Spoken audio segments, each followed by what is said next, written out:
Someone a six-pack. So we manage, how we manage. Good afternoon, everyone. I wish to call to order this regular meeting of council at 4 p.m. on May 31st. Council would like to acknowledge the Ucluelet thought on whose traditional territories the District of Ucluelet operates. Notice of video recording, audience members and delegates are advised that this proceeding is being video recorded and broadcast on YouTube and Zoom, which may store data on foreign servers. Are there any late items? Hearing, seeing none, looking for approval of the agenda. So moved. Second. All in favor? Opposed, carried. And adoption of the minutes from May the 10th. Move adoption. Second. Any errors or omissions? Okay, all in favor? Carried. And moving right along, public input. Here, I'll catch up here. An opportunity for the members of public. They have 2 minutes to speak unless council votes to extend the speaker's time. Please note this is not a question and answer period, and council is under no obligation to enter into a debate of any issue. That said, we are more than happy to receive your comments. We ask that all speakers state their name and address and topic. Okay, so we'll start with those in the audience. Does anybody like to ask any questions? We'll get to you guys. You're a delegation, so. And moving on to any people attending via Zoom, please raise your hand icon to speak. And if you're attending by telephone, please hit *9. There are no callers and no hands raised at this time. And we'll just confirm, is there any emails to community input? There are no new emails to community input either. Perfect. Thank you, Paula. Moving right along to delegations.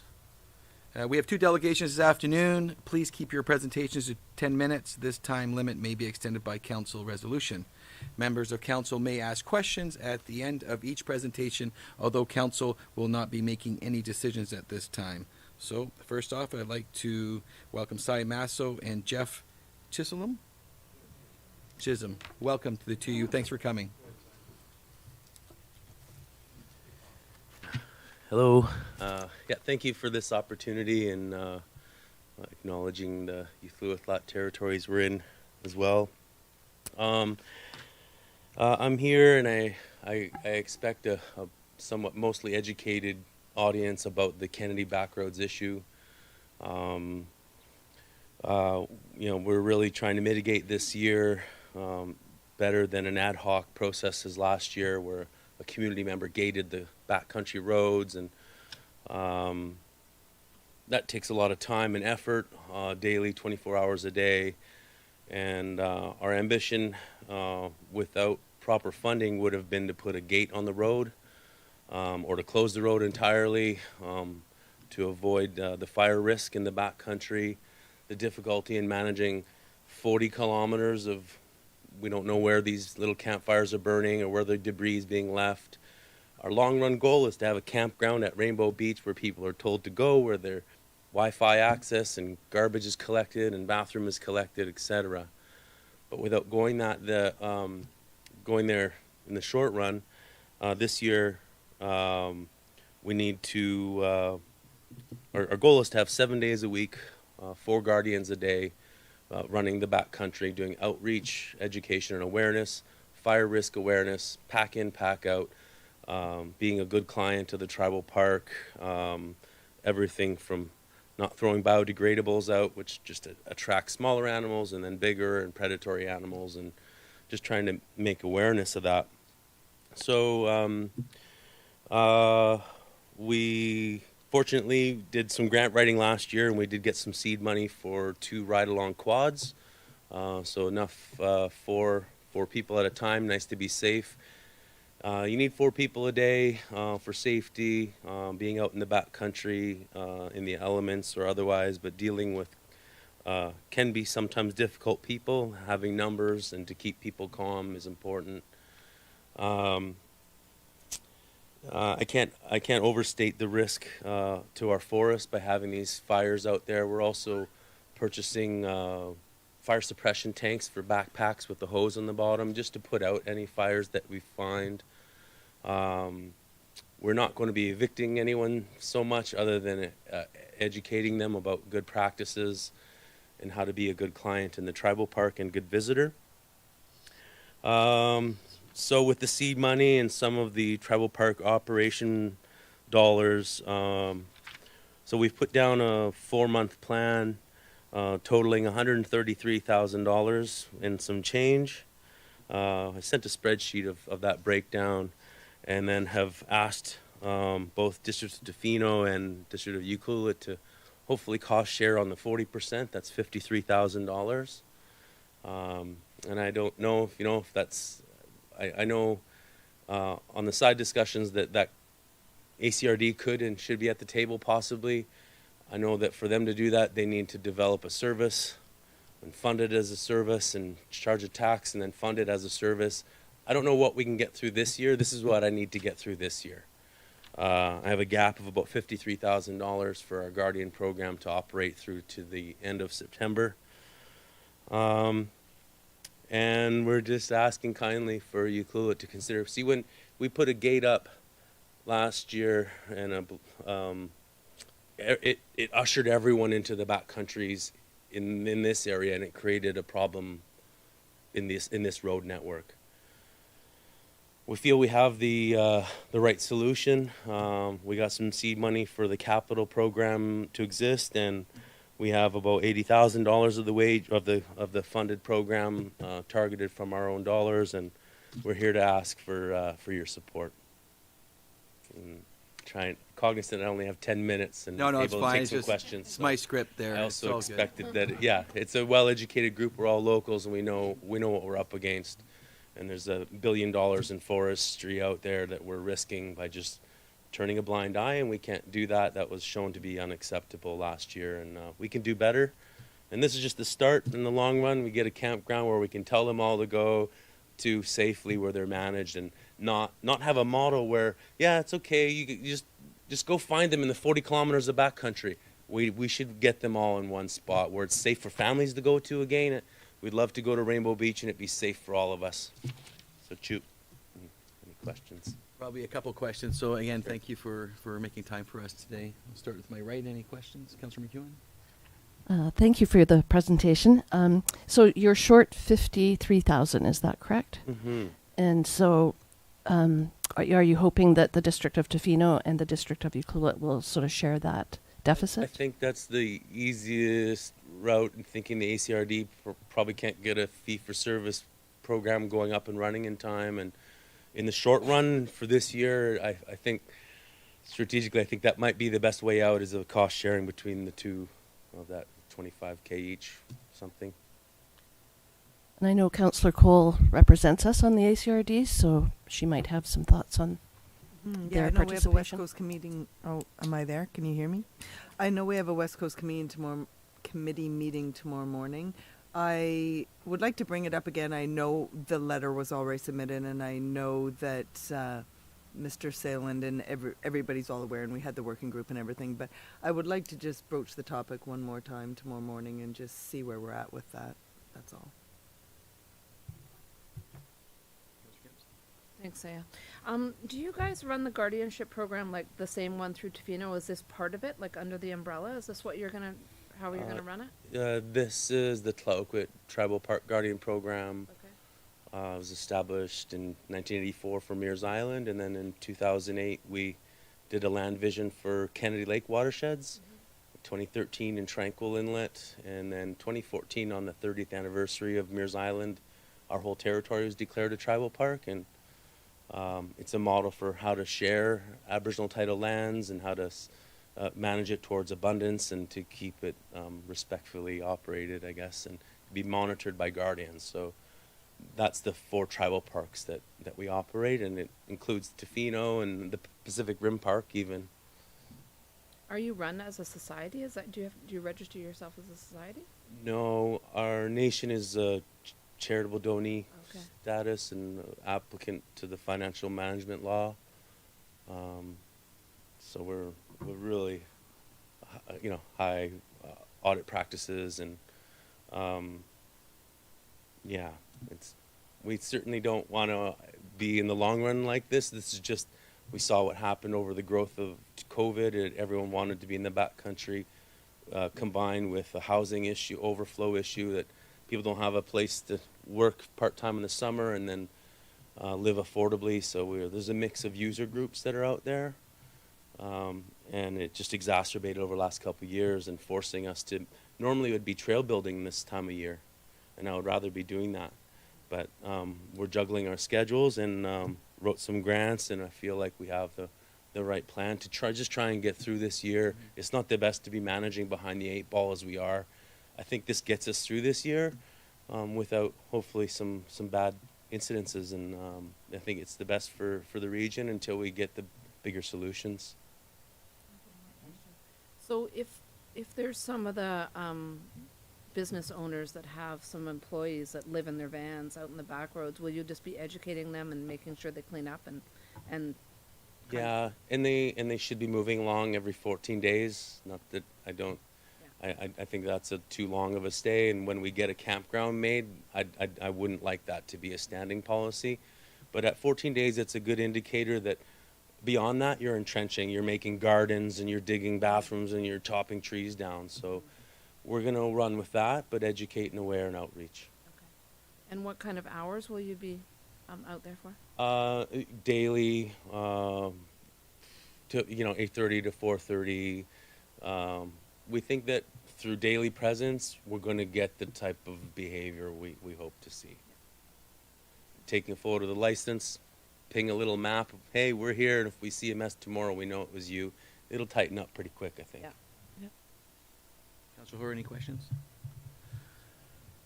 I'm very, I'm in favor of this, and obviously, I think you're well aware of government and budgeting and stuff, and so, for myself, working with Mr. Lawrence here, we do have a little bit of some funding that we could throw to this, that was funding that was supposed to go towards Tourism Ucluelet's office regarding its relocation. So that is $20,000 I know of that is unspoken for, that I would feel that we'd be more than, able to pass a motion here in order to contribute towards your Guardian program, because I think, our budget season is past, and but we do definitely feel that we need to contribute, and $20,000 is a number that I think that we'd be able to do that without having to open up a bunch of can of worms. Mr. Lawrence, you want to make any comments regarding that? Put you on the spot.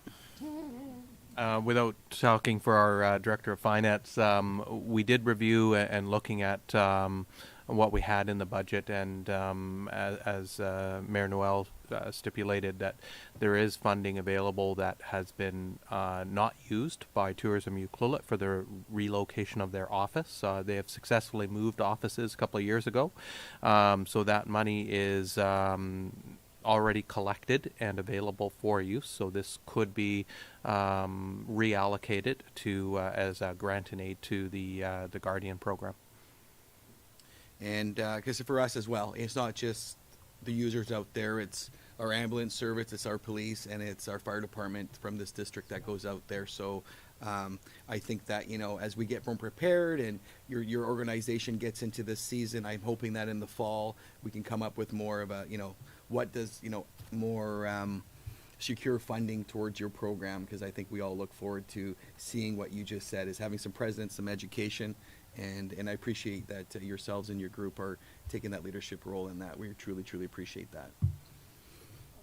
Yep. And I would be happy, or BC Ambulance Service would be happy to supply some naloxone kits to the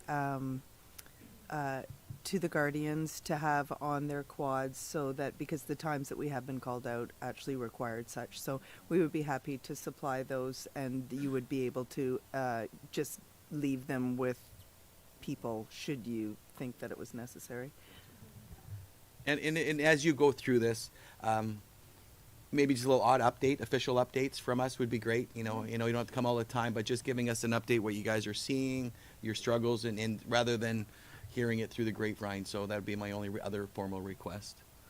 I think we got one here, Larry. Let's go and move on. The council directs staff to reallocate $20,000 designated for the relocation of the Tourism Ucluelet office to the District of Ucluelet Grants and Aid Program, and the council authorize I'm right? No, this is first one here, sorry. Oh, Those there are you my go. little notes. There's your I'm little sorry, notes. I'm I like, just, what? I just threw it You out just to threw her. it at I'm me, gonna go with huh? this. Here we go. I thought it'd be nice to come from her. Okay.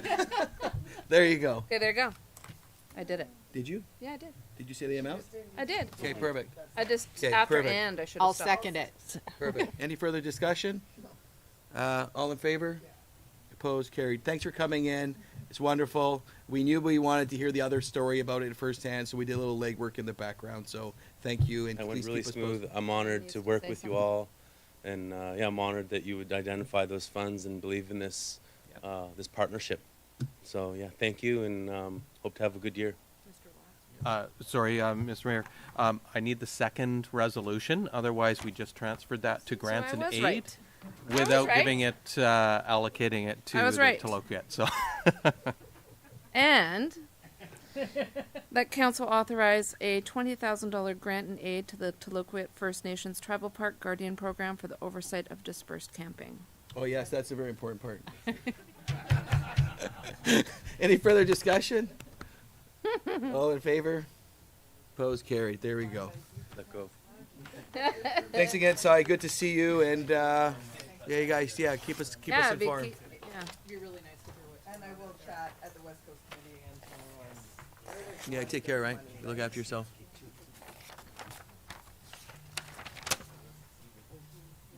Okay. And thank you to staff there to finding that too as well. So it's we know it's important. Okay, moving on. Delegation number 2. Whew. Welcome, Glenn. You want to go to the podium there for us? Casimir.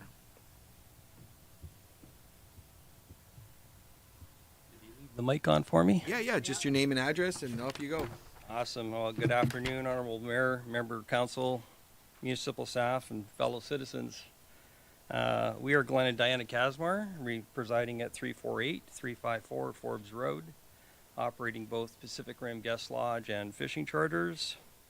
We come before you today in hopes for your reconsideration of bylaw 1303, which in final approval for reconsideration would allow two things. The first being completing the much needed staff transient accommodations as a stipulation for our guest lodge rezoning and by the municipal planning department in 2020. And secondly, to permit Pacific Rim Guest Lodge to be issued a 2020 business license to operate as the season is upon us.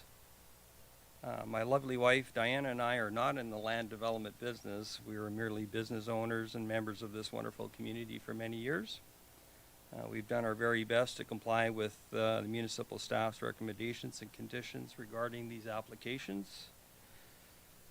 We are committed and in belief that the village and ourselves are looking to do this right once and for all, as it's been a long, arduous process for a business owner to go through by maintaining a key tourism industry and significantly adding to the commercial tax base for the village. The municipal planner, Mr. Bruce Gregg, mayor and council have directed us to create 6 staff transient housing accommodations in our existing building, which is primarily the reason for our rezoning. While this original rezoning application stated by the city, which put in writing and said that when our zoning was completed, which it is not as of yet, we would have 3 years to get a building permit, 3 years to complete the staff accommodations. But we are ahead of schedule, and we have a building permit, and we've already spent $200,000 of pre-construction preparation to complete these staff accoms. So we are willing, obviously, to discuss speeding the timeline up in good faith and anticipated occupancy of May 1st of 2024.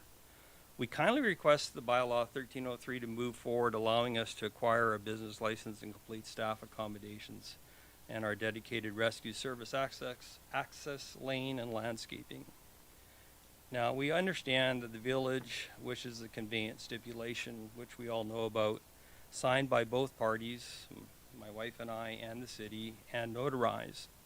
And with exception under the Section 219 of the Land Act stating that the covenants are between two parties.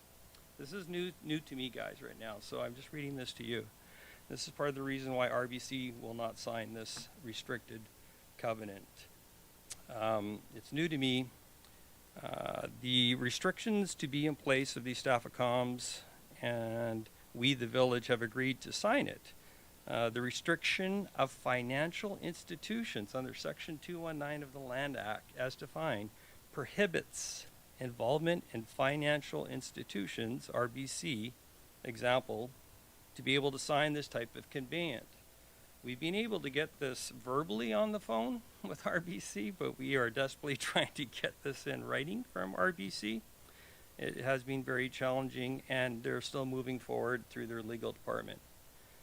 Perhaps, I'm making recommendations that perhaps the village staff can write a revised restricted covenant benefiting the village, of course, excluding RBC, and add it as note to the new zoning in order should city staff require it, meaning that, you know, we do have a signed covenant right now. The village has signed it, we've signed it, it's been notarized.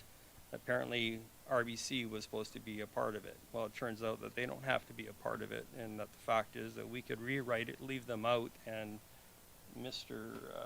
Greg can try to apply being the negative person on, not you being a negative person, but a negative, since it's a negative application on the city, it would be the city who would apply for the title.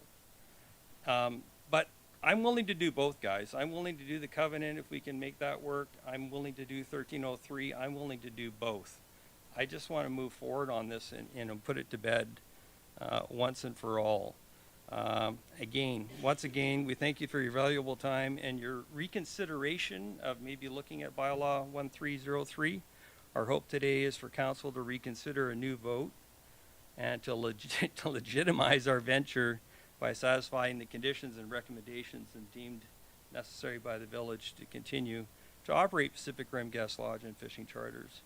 With our new look, safety solutions, and support for transient staff for years to come, and keep #1 ecotourism industry healthy and vibrant. I now would like to turn over to former village bylaw officer, Mr. Brent Ashton, for a few words. If you have any questions after Mr. Ashton's finished, we'd be more than happy to answer them for you the best we can.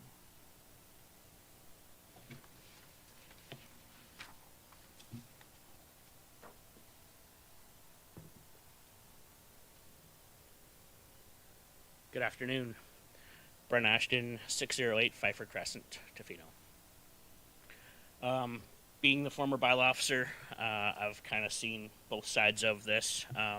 This has kind of been a long-standing matter that you guys are aware of, and I feel that both parties have come so far to try and get a resolution to this.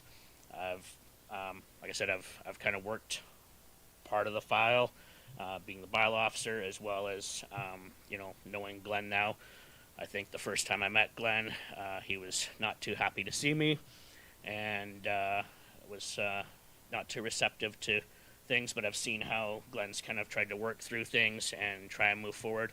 One thing that I have learned is that in my line of work, not a lot of people are happy to see me, and they're not always happy to hear what I have to say. Glenn has been receptive to everything. He's tried to work through some things. He's faced some challenges, and anytime you have a construction project like Kennedy Hill, for instance, there's always setbacks and delays. I know that there's concerns from council, but sometimes things aren't necessarily a linear path, and hoping that the end result can happen soon enough, and whether it be a bylaw or the covenant, I think that the desire to get to the end and have this wrapped up is definitely on the table. With that said, I mean, I've always found Glenn to be a man of his word. Like I said, I know there's been some frustrations about the time that things have delayed, but at the end of the day, he's just a business guy that's trying to move forward and trying to set this straight.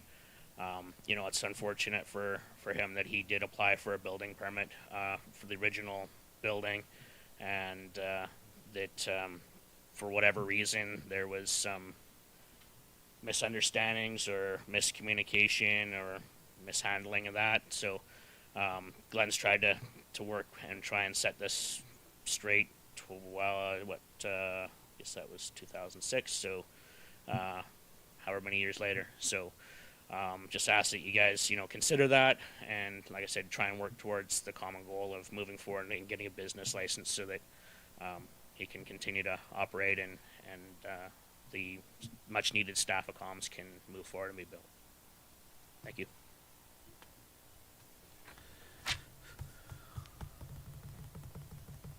Well, Mr. Lawrence, I'm going to just ask you a couple questions here because obviously for a lot of us, this is, I'm kind of. There was a decision made by this table, which was to follow whatever the initial decision was about the rezoning process, right? And there was a covenant placed on that. Now, that covenant is causing you troubles? Okay, so at the back of the microphone, I'm not going to go back and forth too much. I want to give staff a bit of some direction, but if you don't mind going to the microphone, Glenn. Obviously, the covenant has never caused us any grief because we were willing to sign it right from the get-go and sort of the village. We just never anticipated that we thought RBC had to sign this. And it would seem that not our lawyer, we were using Kurt Meyer, he assumed that Royal Bank had to also sign this. And this is where RBC just basically said, well, no, we're not signing this. There was some information from my business bank manager 2 years ago saying, well, we might be able to make some changes and do this and do that and whatever. And our mortgage would go up and it'd be a commercial loan and what have you. That was just, it was literally just a conversation. Nothing was put in writing ever. And nothing has been put in writing ever. But we are now on the understanding that RBC does not need to be included in this covenant because it has nothing to do with financing. It's not a lien on the building. It's an agreement between the village and us. And I'm happy to do both. I'm happy to do the covenant and... No, I get that. So again, what I'm confused about, Mr. Lawrence, what have we done? And what is he asking for? So I'm just trying to figure out, is there a path? I'm totally confused here. Yeah. There's a disconnect because... Well, that Mr. I'm Lawrence sorry. asked the question, if you don't mind. Thank you, Mr. Mayor. I'd like to actually probably bring Bruce up, Director of Planning, because he'll be able to more succinctly provide you with information. So thank you through the mayor. I think the issue is the parties to the covenant that was really part of the original rezoning. Mr. Kashmar and his wife Diana and the district. The bank holds a mortgage on the property. What really it gets to is the bank signing off on allowing that covenant to be registered in priority. And that's something that the municipality just regularly insists on, because if it's not in priority, then if there were any, for future legal action, it may be that becomes basically worthless. It can get tossed. I believe that's happened in the past on some land covenants in Ucluelet. So it's the registration of it in priority, which I think is what the bank has been reluctant to sign off on. So on, I think March 15th, we brought forward a report in sort of response to discussions with Mr. Kashmar, an alternative of not having the same assurance as the restrictive covenant that would go with title, but a different approach to the zoning to try and set up the zoning to achieve some of the same thing of what they'd sort of set out and offered as, this area of the building would only be used for staff accommodation one day. Really, we're trying to craft the zoning in a creative way to say, well, it can only be used for that or left vacant unless kind of thing. So it was trying to achieve the same thing, not the same assurance for the district. And the other piece is an easement that needs to be put on the two neighboring properties that they own to ensure fire access. But so the bank is also not wanting to see that registered in priority. So again, we had suggested an alternative would be, it's not ideal, but it would be basically a motion, making a condition of any business license for the tourist accommodation to be conditional on having that fire access. That would take more monitoring on the part of the district, rather than just an easement registered kind of in the future. But if for some reason they sold one of the properties or a future owner somehow blocked the access, it would mean we'd have to have that condition on the business license and have the ability to ensure that it could, what you don't want is a hotel operating without the necessary fire access, and so we don't want to be in that position. So those alternatives were what was in that, I think it was March 15th staff report that came in front of council. There's a lot of pieces in there, so I can appreciate if there's some sort of confusion. If I'm wrong here, either way. At the microphone there, Glenn. So correct me in either way, whether it be a bylaw 1103 or whether it be a conveyance. The end result is somewhat the same result. It means that you guys have to come after us in one way or another. And to be honest with you, I've been told that the bylaw actually has more teeth than the covenant does, because the covenant is basically just a promissory note on title.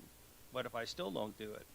I'm just saying that, like our goal is to do it, guys. Again, so I know that a decision was made. Yes. That, and by this group, with the options that you're trying to achieve, correct? So, Mr. Gregg, so what Glenn is asking for was presented to council on in mid-March with these options, correct? Yes.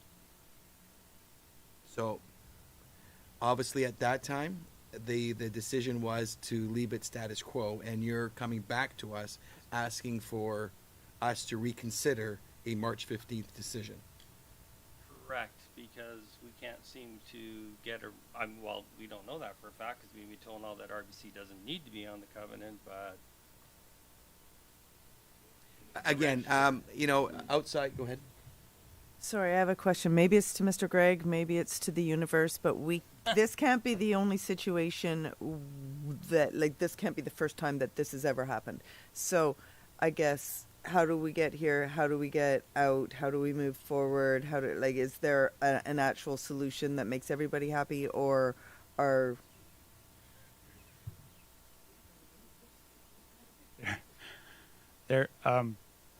Yeah, we're getting back to what was sort of laid out into options in that March 15th report. So it really comes down to comfort of what is the proper legal tool to protect public health and safety, and make sure that the district is protecting isn't taking on liability that we can't, and that has the ability to protect the health and safety in the case of non-compliance. There are a couple of options there. We sort of laid that out in that March 15th report. So the other option is the council motion that was really go back to what was from 2017 or 18, which was where it was left with the bylaw that's currently at third reading, which was really follow through and meet the conditions that were stipulated at that point, which included registration of that covenant. So there are a couple of paths here. I think it's clear to me that the applicant is asking for a reconsideration of that discussion that happened in March. Being that Mr. Gregg played the health and safety card, of course, now you know that you're just nailing me down there. But I'm wondering if there's a way to achieve the same results. That's something we didn't think about back then. Just, is there something else out there that we didn't think about that we could consider now? this is not a health and safety concern, because all those obligations to be made. What this truly is a guarantee that your staff accoms that we promised to build get done. That's the only difference. But either way, whether you had a covenant or whether it was 1103 bylaw, if we didn't comply, it would just be enforcement. Well, at the end of the day, there's been lots of uncomplying there, and so on that property. But do you have a question? Well, you go. No, you go ahead. So, if RBC won't sign this to the mayor staff, if RBC won't sign this covenant, this must have come up in some other development before that they won't sign a covenant. It can happen. It's the matter of the bank signing, allowing priority. Essentially, it's registered on title in priority, which means all the other charges and mortgages and stuff if there's bankruptcy or any kind of legal action that happens, they don't affect the statutory rights of way or the covenants or the easements that are registered ahead of them. And so when you look at the title of a property, typically it's provincial, municipal, all those things, whether they're, again, rights of way or covenants, they're all at the top of the title. Mortgages are towards the bottom. The bank is saying they're not happy with signing off on the form that goes to the land title office to allow the covenant to be put up where the municipality would typically insist on having it registered. So, what covenant could you put on a property like this, to make sure that we are in good standing and safe, and that we are assured that staff housing will be built? Without if RBC doesn't sign. without the bank agreeing to putting it in priority, it really doesn't have any value, which is why the bylaw, and that's really up to the property owner, and that's up to them to work out with their bank. But that in March, what we brought forward were a different way of approaching the bylaw, where it was making it sort of conditional within the zoning definition, so it wouldn't rest on having the covenant on title. There is a difference between enforcement of a bylaw versus enforcement of a covenant. Covenant is a contract. It's contract law versus it gets complicated, but covenants are valuable for a reason. They're not the only way to approach it. It was, I think, something of a compromise to look at, can we craft the zoning to achieve, I wouldn't say it's the same thing, but something similar, and yet we would still have a role doing, I think, more monitoring of keeping an eye on the business license, and are they keeping that easement, or at least where the easement would be, keeping it clear. That was also part of it for the fire access. So was there something we missed in the March 15th report that could have been getting the same thing in the end that we could have? The March 15th report, in real brief, thinking back now, it really had sort of two paths. One was potentially abandon that bylaw the way it had been that rested on the covenant, and instead adopt a bylaw 1303, I believe is the number, which was sort of put the zoning in place but had this kind of definition that kind of worked. That's one path. The other was no, meet the conditions that council stated a few years ago, and when they're met, meaning registering an easement and a covenant on the title, then they consider adopting that bylaw to make the tourist accommodation legal. I definitely need to speak on that. Yeah, go ahead. Said something. Mr. Gregg, you said kind of.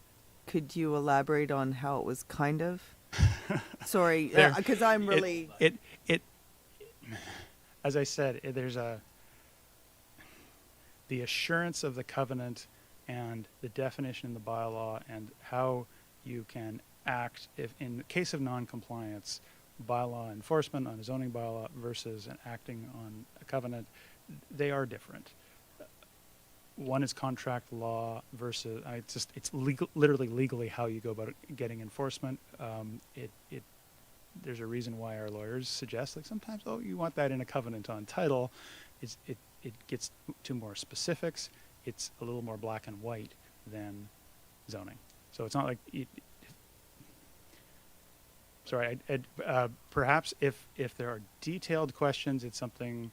I think I'd prefer to have another look at that report and what was drafted in the bylaw to have it. Yeah, I would just like to know an example of this. If this was a situation that was dealt with this way, it would mean this. Or if it's dealt with this way, it would mean that, because I literally am not that smart. So that would, through the mayor to staff, it would probably be good to see that report come back, to be honest, and... That would be council's... Wait, Brent, we're not having a committee of the whole here, so I'm going to wrap this up pretty quick here. So, Well, I do need to say one thing, though. I do, because, I'm sorry. I do need to say one thing, because this could put a business out of business, or... Glenn, we're crystal clear on that, okay? You had the right to be in the meeting when it came to us in March. You chose not to be here. That's not on anybody here, okay? So, I know, but again, he had the opportunity to talk to people, and now that we're coming back here full circle. And Mr. Gregg and staff provided options. Obviously, there was something unclear on this side of the table regarding some of the options, because for us, We're hey, we're not looking for audience. If you want to speak at the podium, you can. So, Mr. Lawrence, I'm just trying to figure out, because it seems like there's an appetite for some of us, to relook at that report. What would be a path forward for that? If it's council's prerogative to give reconsideration of the report, they could request staff to bring a follow-up report on the bylaw back to council for consideration.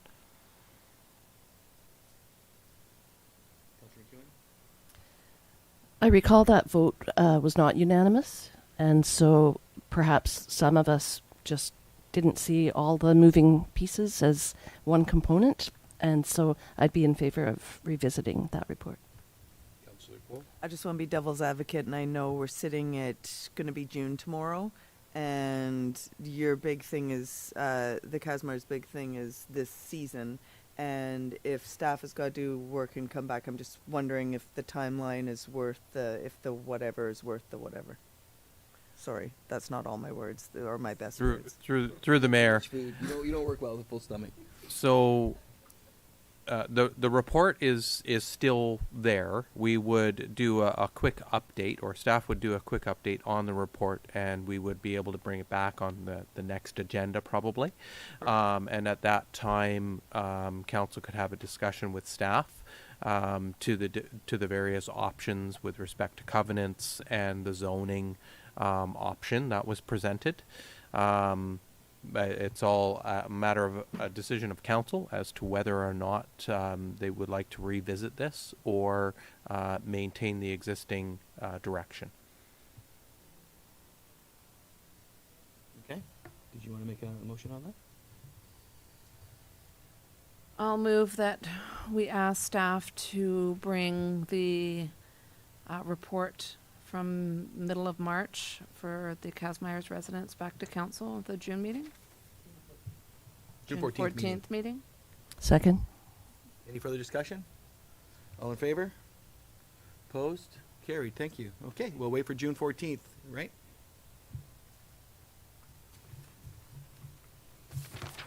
Okay, moving along. Any unfinished business? Okay, Committee of the Whole. Let's see, can keep me on track here. We have 2 Committee of the Whole reports today. May I have a motion to enter into the Committee of the Whole? So moved. So, good. Okay, all in favor? The first report regarding Peninsula Road safety and revitalization next steps is presented by the Director of Engineering Services. Welcome, Mr. McIntosh. Good afternoon, Mr. Mayor and Council. The desired outcome of this report is to receive input from the committee concerning the design and next steps of Peninsula Road Safety and Revitalization Project. The input provided today will provide guidance to the design team as we move forward through preliminary and detailed design. Again, your input will make clear council and the committees and also the community's most desirable needs and concerns. Included in your agenda is a community engagement summary, which details all the input that was received from the community. In a few moments, Ms. Kate Evans, Principal Architect of Lanark Architecture, will be presenting those results to the committee. Then we'll ask you 4 questions to receive your input. Briefly, I just want to provide a project overview. So again, the goal of this project is to provide safety and beautification to Peninsula Road and also to Larch Road. The community need for this project, the justification for it, is that Peninsula Road is dangerous for pedestrians, and so is Larch Road, and it could use an update. The budget for this project is $1.88 million. The team for this project is district staff, McElhaney Engineering, and Lanark Architecture. The timeline of this project is contractually April of this year to April of next year. Less formally, district staff started this project in about 2018, and it will conclude when the Ministry of Transportation Infrastructure pays Peninsula Road in late 2023 or early 2024. To help add some context of where we are in the project, I just want to provide some general workflow of a project to sort of really pinpoint what's happened and where we are and what can we expect to come. So just briefly, again, in general terms, what we do is we have a community need, a justification for a project. We raise a little bit of capital. We complete a concept or a model. Then we take that little concept or model out to public to get some feedback. Then we go to the bank, the funders, to get big capital to do the whole project. Then we hire a project team, of course. And then we take that, again, out to the community to get feedback. And then we incorporate that feedback. So we're here now today. We're at that incorporation stage. And then we design, and then we carry on into construction. Council will notice that in that general workflow, there's only really two significant opportunities to go out to the community for input. And as we progress further and further through the design, it gets advantageous to sort of lock that design in and focus on timeline and cost controls. So with concept in hand, what we did is we went out into the community to anyone that would listen or provide input or share an ear. And we completed one-on-one engagement sessions, meetings with those stakeholders along the main arterial, Peninsula Road and Larch. Those are generally business owners and homeowners. They welcomed us into their homes and businesses to share this information. So we shared information, we listened and heard, we took notes, and we talked about the design. Then we took those same key stakeholders and we invited them into this building, the Ucluelet Community Center, for a stakeholder engagement session. So a small group came and sat, and again, we shared the project. We walked through the timeline, the budget, the need of it, the whys, and heard their concerns again in a group setting and had conversations. Then we opened the doors to the entire community, and we completed an open house where everyone from the community who was interested came in, and they got an opportunity to hear about the project and provide input and share concerns and compliments as well. Lanark Architecture has very skillfully summarized that engagement summary, again included in a report and to be presented shortly. In short, what that engagement summary does is it highlights community themes that many were concerned about. It highlights strengths in the design. It highlights challenging areas within the design. And it also provides opportunities for improvement. Critical to the next steps, the design must advance forward in a just protected and supported manner. So this step where we are today, it really concludes the significant community engagement piece. And once we start moving forward, input, a lot of two-way input has to be, again, tapered to just get us going forward in the right direction here. The timeline is just very tight. Looking forward to Council's input after this presentation from Lanark, and looking forward to making Ucluelet a safer and revitalized environment. So with that, I'll pass it off to Kate. Thank you very much, James. I hope everyone can hear me okay in the chamber. Yeah, so you're safely on the sidewalk right now. No threat of you being run over? I know, I had to adjust where, depending on where I am in space. Although I'm not actually on Peninsula Road, I made sure I was in the safe spot of it. I'm going to start to share my screen here just to make sure that goes smoothly, and then I can pick up with the presentation. Is that all displaying well? Everything's great, thank you. Wonderful. Thanks for that confirmation. So thank you, James, and good evening, Mayor and Council. I'm delighted to be here just to share a little bit of a summary of what we've heard so far in this important project, and to have a bit of a discussion and conversation afterwards for any questions that you may have. So just as a brief overview for my presentation, I will begin just reviewing the engagement to date, the kind of key pieces, the what, why, who, how, and where. James did a really nice succinct summary there, and I'll touch on a couple of items. And then I'll try and really focus on that kind of highlights and summary in terms of what the overall feedback that we received from engagements to date. So things like key themes, priorities, likes, concerns, that's probably one of the most important ones, as well as a summary of key areas for improvement. And then I'll just do a brief kind of touch in on next steps in the process, similar to James, and send it back to the chamber for discussion. So the diagram here is just a brief overview of the project phases for the Peninsula Road Safety and Revitalization Project.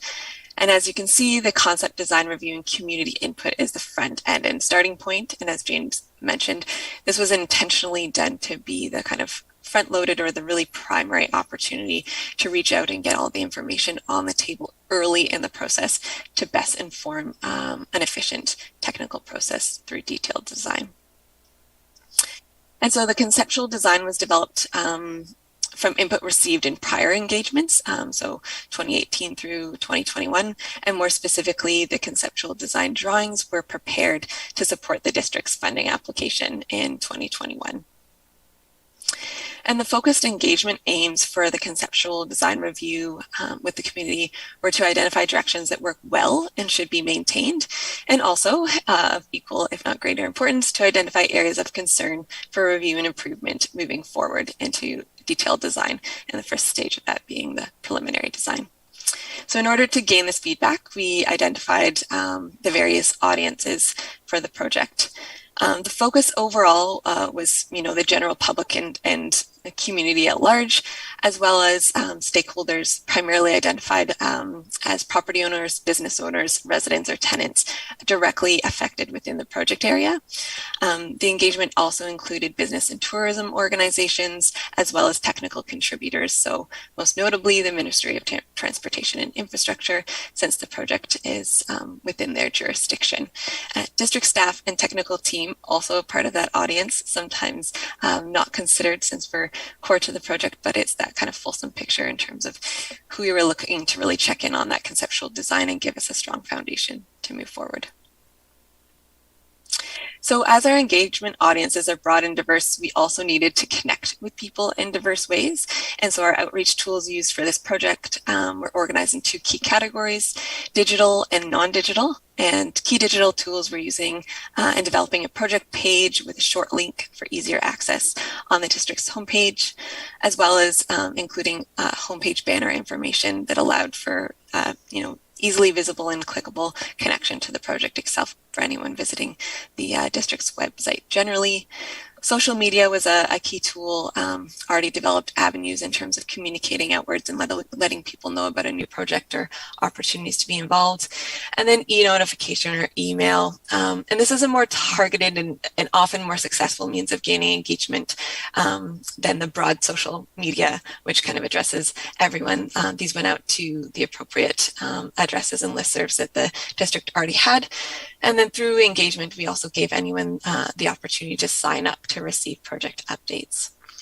The non-digital tools that were used, of course, we recognize that not everyone interacts online. And so we developed a pool of tools and print materials that allowed us to fill gaps and really allow us to be more accessible and inclusive in crossing our platforms. Most notable for the non-digital outreach were the letter, notice, and invitation. And so this was sent out to each of the properties within the project area, as well as the advertisement in the Westerly News, which was for about 2 weeks in advance of the significant engagement events. And so to understand what forms of our outreach were successful, and just for you to know how this is represented in this project and potentially for carrying forward, as you can see, the majority of participants were reached digitally, and but the key takeaway is that there was also fairly good reach through non-digital means. And so it's really the balance and combination of those two that we best like to see when we're kind of reviewing the input that was received and how we reached people. So this just helps to give a little bit of a foundation in terms of, were we only receiving input from one select spot in the community. And so outreach was completed for project awareness generally, and then more specifically to let people know about the specific engagement opportunities and events that were part of the project. And so first were the stakeholder one-on-one meetings, and James touched on this and all of these items. But the stakeholder input session was kind of a follow-up to that, where again, those were the invitations that went out to each and every property and invited people to attend a session that was a smaller group in order to address and discuss some of the more specific elements that pertain to people that have properties or specific adjacency to the project. And then the community open house to make sure that we had a well-rounded opportunity for the whole community. And then to follow that up, online materials and survey, which was available for a 2-week window. And essentially all of the materials that were presented and available at the prior events and in-person meetings and discussions were posted online, along with a digital comment form that was available. And so prior to sharing a summary of the highlights and feedback that we received, it's important to touch base just a little bit on who we heard from. And so overall, there were about 120 participants across the various engagement events and opportunities. And this included 9 stakeholders at one-on-one meetings. And so there were about 17 overall that were contacted. And of those, there were 9 meetings held, and those were led by the district. And then that stakeholder input session that all of the properties in the project area were invited to, we had about 20 participants at that event and discussion.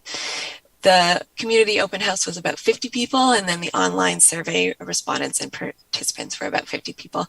If you're really sharp on math, you'll notice the numbers below don't match the number above, and that's just to recognize there's likely a little bit of overlap in between, especially on the stakeholder side of things, where we could have had a one-on-one discussion, and that person is readily engaged in attending the input session and is also responding online. So that's why that number is an approximate one.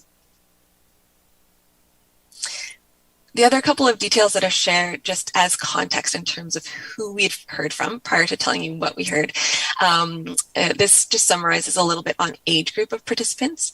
And an important clarification here is that the information for demographics was voluntary to submit, and the in-person events, we focused on comments and not always were those participants completing the kind of additional questions about demographics. And so this chart represents about 50% of those overall respondents. It's largely those who completed the full comment form and submitted it either in hard copy or online. And so the information to take away here is that those under the age of 39 are underrepresented in terms of the overall demographics makeup of Ucluelet, according to the kind of Stats Can information. And then in parallel to that, those 40 and over, as well as those 60 and over, in those 2 kind of catch-all categories, are overrepresented by a factor of about 2 times compared to the relative makeup of Ucluelet's population. And so I note that we always like to just do a quick review and check-in. This is not dissimilar from other communities in that it's more typical to have involvement in age categories of people who may have a little bit of additional time on their hands, but it is good to just check in on how the participants for the data that we have, how it relates to the overall community. And the other brief note that I'll just share from who we heard from is that in the overall submissions, the landowners or tenants that submitted in the comment form format were about 1/4 of the respondents. But based on the overall participation across events, so including the kind of one-on meetings and stakeholder session, that representation is actually even higher. And in a project like this, it is quite important to make sure that those who are most affected, at their doorstep are included. And so far in the process, that has been the case. So on to the good stuff, or more of the good stuff. I'll share a few slides just on the high-level summary of what we heard. And to start here, a list of the summary of key themes. And so these were generated from a review and coding, or organization of all the comments that we received across the engagement events and opportunities. And so that includes, sticky notes that were left at the maps at the events, as well as any emails or comments that were submitted through the online form, etc. So comprehensively, the themes listed here are in relative order of frequency, and the top 3 themes, safety, parking, pedestrians, and sidewalks, were really the primary, the most heard themes from the input and feedback. And then closely followed, there were really strong kind of secondary themes related to beautification and character, cycling and active transportation, accessibility, new crossings, improved intersections, trees and landscaping, streetscape amenities and art, and local and visitor needs. And the importance of each of those, but also a balance between them. So on the comment form, participants were asked to review 8 key features that are part of the conceptual design for this project. And it wasn't to say whether or not these things should be included, but it was to help understand priorities. So they were asked to select their top 3 features. And as you can see from the summary graph here, the top 3 items were continuous sidewalks, new road surfacing, and improved intersections. On-street parallel parking was not identified in this question as one of the top items, although it was a dominant topic in particular in the stakeholder meetings. And so again, overall, across the engagements, the top 3 likes, the summary of that for the conceptual design, are that it enhances pedestrian safety. And so included within that are things like sidewalks and crosswalks and curb extensions, etc. That the conceptual design provides opportunities for beautification and green space, and that it improves cycling routes and active transportation. Again, across the overall engagements, the top 3 concerns for the conceptual design are that it reduces vehicle parking, the gravel path creates hazards and maintenance concerns, and concern for potential conflicts between different modes of travel. From the dozens and dozens of comments that we received via the comment forum, conversations with stakeholders, the sticky note comments that were left on all of the large scale maps at events, and any emails submitted to staff in the district in the weeks that followed. This is a summary list of the key areas for improvement. And really this is kind of the project team's to-do list, you could say, in terms of our transition from conceptual design review into detailed design. And so improving parallel parking opportunities close to business was certainly something that we heard about in particular from the stakeholder group, but also from the general public. We're looking to explore alternative solutions to gravel for a pedestrian path on the north side of the road. We're looking to prioritize continuous paved sidewalks on both sides of the road, and that's kind of coming back to that real emphasis on pedestrian and safety. We will be considering a continuous multi-use path on the south side as an alternate review to the one-way cycle routes on both sides of the road. We'll be looking to integrate future transit service plans, bus stops, and pullouts, to review private driveway access locations and widths. And that's really part of that process in shifting from the conceptual design, which applies general principles to the entire area, and getting into those site-specific details that really makes it fit with each of the properties through the corridor.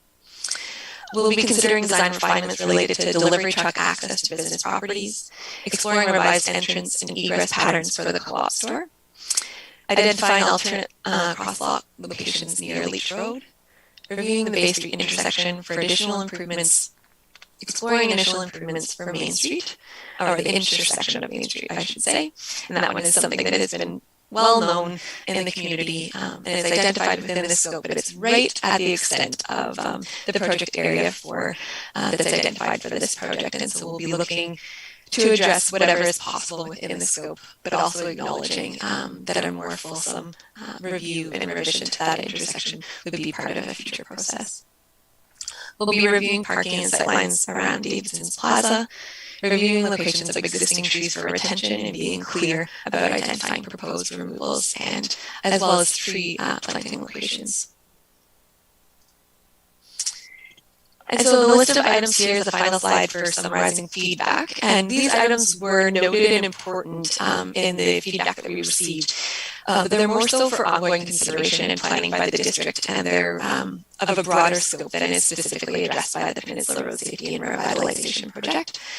So those items are to review parking district-wide, to explore feasibility of a parking management strategy. And really that's things that are, in addition to identifying space for parking, what is the management of that space? So signage, time limits, enforcement, etc.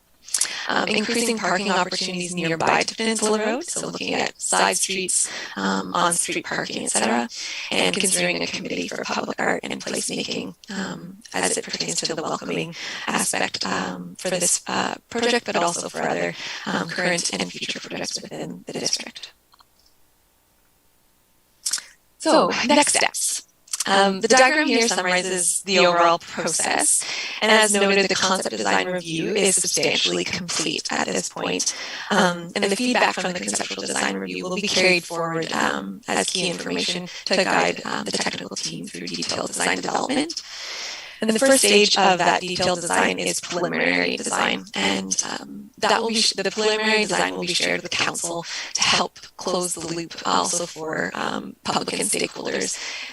As the design then will address specific areas of change, and we'll be able to see how we've responded to the concerns and input that we've received on a kind of site-by-site and detailed basis. And the main, I guess, a couple of closing points here, that the main community input opportunities, as James mentioned, were really identified early on in the process as this conceptual design review phase. And the transition from this phase to the second phase, detailed design, is an important one, as it does also include a shift in the engagement spectrum. And so to help kind of illustrate this, I'm sharing the chart here, which is an adaptation of the international kind of standard for the IAP2 public participation spectrum. And so it's showing kind of on the left-hand side is the kind of basic version of engagement for informing, and on the far right is empowering, and those are very significant kind of changes that would involve referendum or elections, so the two kind of ends of the spectrum. And so this project overall sits within the first three, so inform, consult, and involve. But as we shift into detailed design, we're shifting for the broader public to the left-hand side to more of the inform, where we will be continuing to share updates and check-ins. As far as council and specific stakeholders and property owners, they will remain to some extent a consultant involved, as well as the Ministry of Transportation and Infrastructure, as we work through detailed design. And the shift in narrowing for opportunity for input and change in terms of the overall and comprehensive community is part of what's needed in order for the technical detailed design process to progress. So to conclude, I'm circling back to kind of the big picture and just to acknowledge that it's a significant opportunity for the community and a really exciting one. And as comes with such a significant opportunity and undertaking, it also brings change and challenges. And so part of the reminder here is just to kind of that we're going to be taking a step back and being sure that we consider the many different needs and important inputs that we have in order to bring together to an overall comprehensive project. And our task really, as we work through detailed design, is come to a balanced outcome that achieves the primary community benefits for safety and active transportation improvements that are identified in the OCP. So in closing, so far we have received really quality feedback and involvement from the community and stakeholders, and I look forward to hearing any of your comments for moving this important project forward. So I'll turn things back over to James to lead questions in a discussion, and I'll stop sharing my screen. Thank you very much for that. So effectively, we've gone out to the community and asked everyone these questions, and now it's time to certainly ask you those same questions. So let's have a conversation about Peninsula Road. I'll start with that. Starting with my right. I would like to say I like the slides in the agenda with the sticky notes, because we've once had a question asking where all the sticky notes went. So I like having a visual of sticky notes. Also, I appreciate getting the part at the end with the verbatim comments, because it's nice to actually hear what you weren't in the room to hear at that moment. And somehow in my world, I overlooked the fact that Main Street intersection wasn't going to be fully solved with this project. So that's just me purposely choosing not to acknowledge that up until now. And thank you for this. I had one other thing to say, but it doesn't matter now. So I'm just going to jump in and specifically ask council these questions, if I may. So what are your main concerns, if any? We've received a few. I wish there were more people. I don't know if we consider the people that the percentages and then the actual numbers that partook in all the opportunities, but to me they seem like small numbers because there's lots more people have lots to say that probably aren't captured here, but that's just a comment. That's a concern. The comments that I've heard is always surrounding parking and just looking at options. And I know there are some options presented in this report to consider moving parking off Peninsula and using some arterial streets and so yeah, I know parking is forefront on a lot of people's minds, but it looks like you've got some issues or some options for that in your report. I have a few. The landscaping plan, is there like a landscaping plan that we're going to move forward with? The only reason I ask that is because with what we have now in our community, I know it's really hard to actually get all that completed. And with the labor shortage that everyone is facing, moving down the road, what will that look like in a landscaping plan? Something really low maintenance. I'll just leave that one. Yeah, certainly. So that will be further developed through preliminary and detailed design. This project is primarily about safety and beautification. So of course, half of that is an attempt to beautify and welcome people into shared spaces that are green and functional for everyone to use. I won't go too far. Principal landscape architect Kate, I'm sure, has some things to share there. Yes, I'm a landscape architect, so that is something of interest to me. Certainly that in the conceptual design process and development that was done in advance of this, there's the identification of space that would be intended for the landscape, but the details of what that contains haven't yet been designed. We certainly heard a common theme both from district staff and the kind of technical team as well as stakeholders in the public that there is an interest to kind of give a lift and that welcoming impression and atmosphere, but to temper that with the realistic parameters of what is the maintenance that's going to be involved to maintain that area, to look and present as welcoming. Investing in something at the front end that can't be maintained doesn't do a service overall. So we'll definitely be taking that into consideration as we move forward. Thanks, Kate. I have another one. The pullouts for transit and also delivery services. So will there be a lot of pullouts available in the plan for delivery trucks to pull over and not in the middle of the road like they are currently? So what we have currently in concept there is what we're intending to design in terms of pullouts and parking and storage. That said, all of those improvements that we mentioned for transit and additional parking and maximizing parallel parking for businesses will be further considered as we go into preliminary design. I have another one. Go for it. There was a comment about gravel pathways. Where I've totally missed that one. Where is that at? So in concept, there's a 1.5 meter pathway in between Seaplane Base Road and Hemlock, I believe. And so that was essentially put there as a placeholder, contingent upon budget. So what we want to do is have an opportunity there to have sidewalk and walking and bike lane spoken for and held for on both sides of that road in concept. So again, this is all about managing costs and timelines and expectations. What we absolutely want to do is pave everything that's in concept that we can. So we'll be working hard to try to include that in the project. Okay, thank you. I think that was it. The last one was just the parking. It's always parking. I was at the stakeholders meeting and I will vouch for the gravel path comment because gravel is very unsafe if you're biking, and our rains will cause gravel on a hill to be all over the bike path. So I was one of the ones who wrote one of those sticky notes and stuck it on the thing. I have had my share of tumbles off my bike.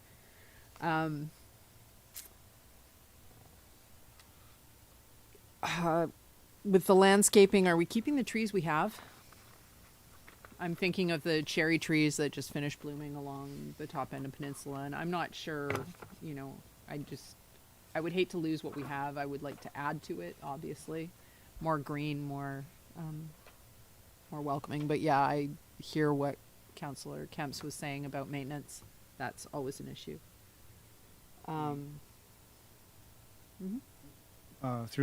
through walkthroughs of the project space, we've taken a look at those cherry trees with ambition to save them and let them live on, certainly. So we want to have a landscape design here that doesn't diminish or take away. We want to add value. That includes keeping things that we already own, as well as providing landscape that's easy to maintain and has a long life and doesn't burden the operations and maintenance teams that take care of them, etc. Yes, xerophilic plants will be our friends, I suspect. But they have to be able to survive our winters.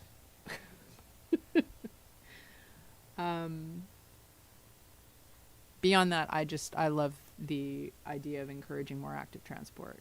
And that's just a thing for me. So, and yeah, I've voiced all sorts of comments. So I'm one of those voices because I live on Larch Road and yeah. And have friends who are vocal that work on Peninsula Road. Okay, so second question here. No, can I just say a couple? Oh, yeah, go ahead. Sorry. Sorry. Just because I was being polite. I just want to just really emphasize I'm not a fan of any gravel.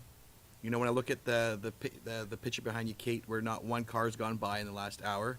There's something going on in town.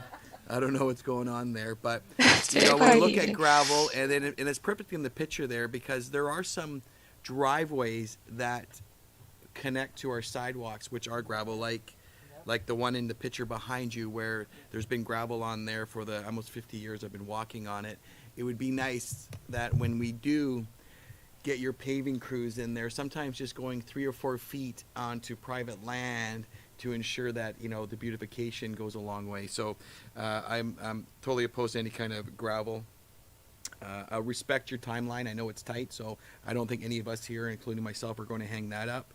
But I know that you know the importance in front of Relic and Howlers, in front of Seaplane Base, really trying to add on the off streets there, additional off-street parking. We know in front of Bay and Peninsula, where the Western News is, that's being used a lot more. So just trying to really encourage that. Otherwise, I think residents really get frustrated when people are parking half on the road because there's no ditch. It's just a ditch. So I'm almost done.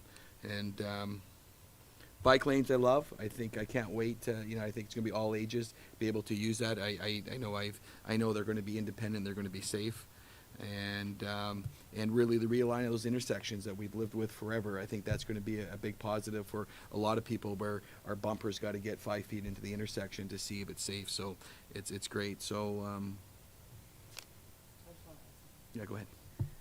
And not to get too much in the weeds, but if, when possible, because we had it done in our driveway, if owners were able to have the option when it was happening in front of their house to tag in and maybe even pay to have, maybe they want their driveway paved, and maybe it could be a option to have an upgrade and pay to, I don't know where, you know what I'm saying? That might be an opportunity for residents to pave their driveways at a reduced rate at the same time that it's all going on, and it's a win-win for everybody. Those people with gravel that spills out onto everything else. You know the driveways I'm talking about. Yeah, I do. It's something that we could definitely take into consideration. I don't see too big of a challenge with that today, but we could follow up with more information there. Perfect. And I also like that 50 to 59-year-olds, there was only 6.7% of them. I think those people Were they we're hanging lying out? about our age, or we don't want Going to. on. Yeah, We I don't know. exist. Okay, so just, Question 2. Go ahead, James. just moving through here. So yeah, sorry, I didn't mean to cut you off, Mayor. Is No, that- no, it's all good. So At home. we've touched on this a little bit. Some have shared, some haven't. But so, what does council like most about the concept design? Councillor Hoare, do you want to start? What do you like? I think I already said active Yeah, transport. I think- Let's get this town moving. Like, just out of your car and moving. I've been I give the gears to my colleagues at work when I see that they've driven the 4 blocks from their house, and I'm like, you know how much that gas cost you. Now you can't afford to buy that watermelon that tastes so good because you just spent it on gas. Like, it's not that far. It's not raining that hard. Just saying. Not today. to the right. I concur won't forget with about you. I concur with Councillor Horst. Sidewalks, obviously, pets, children, scooters, strollers, you name it, sidewalks. Mine is safety and sidewalks. So, like outside of Howlers, for instance, people backing into the highway. I mean, to clean that up, clean that whole entrance up will be just amazing. Great to see. And the Bay Street, that Bay Street intersection is getting really busy. So it'd be nice to figure something out there. There's a realign in the concept, which is actually really cool. Yeah. I forgot about that. That was one of the things that, I thought was really good. Yeah, safety for sure, but also beautification. That's I'm really looking forward to that aspect. We're moving along, number 3. Does council support the overall direction and endorse our forward momentum here? 100%. Yes. Is there anything that the team has missed and needs to be discussed? I think we talked about that in the first question. Yeah, I do want to say we already talked about parking, and there's going to be lots of talk about lack of parking or loss of parking, and being able to address that and know what the moving forward solutions will be, or how it's being made up for, or what that will look like. Okay. Anything else? Is there So that would anything be else a the team has parking- missed? Well, Parking we're a management little bit plan. too late now if we don't know, but we're hoping that you guys are going to nail it. And I think the picture behind again, Kate. I think for a lot of people, they like the simplicity of the way town looks. We don't want to look like downtown Vancouver. We don't need a bunch of beautiful curves. So just really trying to ensure that it matches. It just enhances what we have, and I think that's your guys' target. Okay, great. Thank you very much, council. We have our next steps here, certainly. And so we'll be returning here in end of June, mid-July, with an update on preliminary design. Perfect. Can I add something? Oh, sorry, I missed that. Go ahead. I was trying to talk over you. And I was trying to be That's- nice about it. I just said a parking management plan. Like it's something that every time we take away parking, it's like, where are we adding parking? When we're shifting the parking around, I can't tell you how many times I have heard about parking over the potatoes. So if we have some sort of version of a parking management plan, I would love to know about it. Do you have a bonus round? I have a bonus question, a bonus round. I think the mayor just kind of tweaked something in my head about the simplicity of our community, and that when we talk about our landscaping and stuff, I just want to reiterate how we do not want to look like the town down the road, and just because we have something special here, so we just want to keep that little fishing village feel, right, and not kind of. I mean, we could up the standard a little bit, but we kind of like the looks of it, right? Maintenance with acquaintance, yeah. Right, and I know it's not on here just because she brought it. I think my hope is that once we get through this and success here, that we start to get other parts of our community that need that equal facelift, right? So it'd be nice to get this one off the doctor so we move on. So thanks, Jamie, you did a wonderful job on this one. Thank you very much. We'll see you in July. Thanks, Kate. Thank you very much.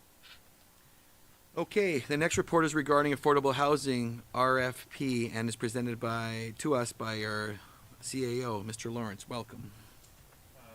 Mayor, Paul is just going to bring up a quick slideshow review for it. So this report is really focusing on what we've been doing in up to this point with respect to affordable housing. So it's a little bit of a review of what we've achieved so far, as well as some potential next steps, and to receive a little bit of guidance from council on where we need to go and where council would like us to move next in the process of addressing affordable housing. Paul, if you can flip there. So the first bit, the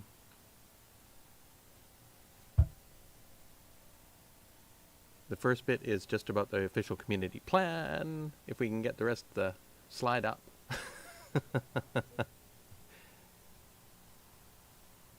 Oh, do you have to hit it each time? Apparently. Apparently, I don't do a lot of slides. That's all right. So, just a review of the official community plan, which Council adopted in January. So, this is really the primary tool for setting the overall direction, as Council knows. It provides a framework to meet diverse housing needs for Ucluelet residents, and it provides the policies direction for staff and Council and developers so that they can focus on the priorities that Council has set over the next 10 plus years. So within the OCP, and I know Council is very familiar with it, we're dealing with short-term housing action plans in policies 3.131, affordable housing policies, and then multifamily residential. So the OCP is very robust in addressing a lot of the issues and provides that guidance. The housing report that came in November also led into this as to what the density is, and that's low to medium low growth scenarios that were brought forward. So that's really the foundational document that is needed to allow staff to move things forward, as well as for developers to understand what the community's expectations are in future developments. You can go to the next one there, Paula. So the next step is zoning. So this is that second part to an OCP. Supports the policy direction outlined by the OCP, prioritizes long-term residential housing, or CAN. It can also slow the transition of long-term rentals to short-term rentals, which we've seen in the past. It can enact regulations to restrict or allow for types of developments. It can identify potential lands, and we're going to talk a little bit more about this later on, to be reserved for affordable housing initiatives and developments. And it can also create opportunities for more diverse forms of housing and rental housing. So this is, and this is later on in Council's agenda today, with an update on the zoning amendments. So part of that can deal with short-term housing. It can deal with long-term rentals, densities. All of that goes into our zoning bylaws, which our planning department has been diligently working on for the last long while. Very complex, but it's coming to fruition now. So that's in the pipes, and that is coming before Council very shortly. Go to the next one. So that leads us to the affordable housing funding. So as Council is aware, the community has an allocation of OAP funds, that is from the hotels. This is unallocated funds at this point in time for the most part. There is some dedication to it to Lot 13. But there's opportunities for Council to give consideration and direction to staff as to where do you want to focus these resources and how do you want them to be used. So that goes into the local government being a developer. So what this means is that the municipality would build something.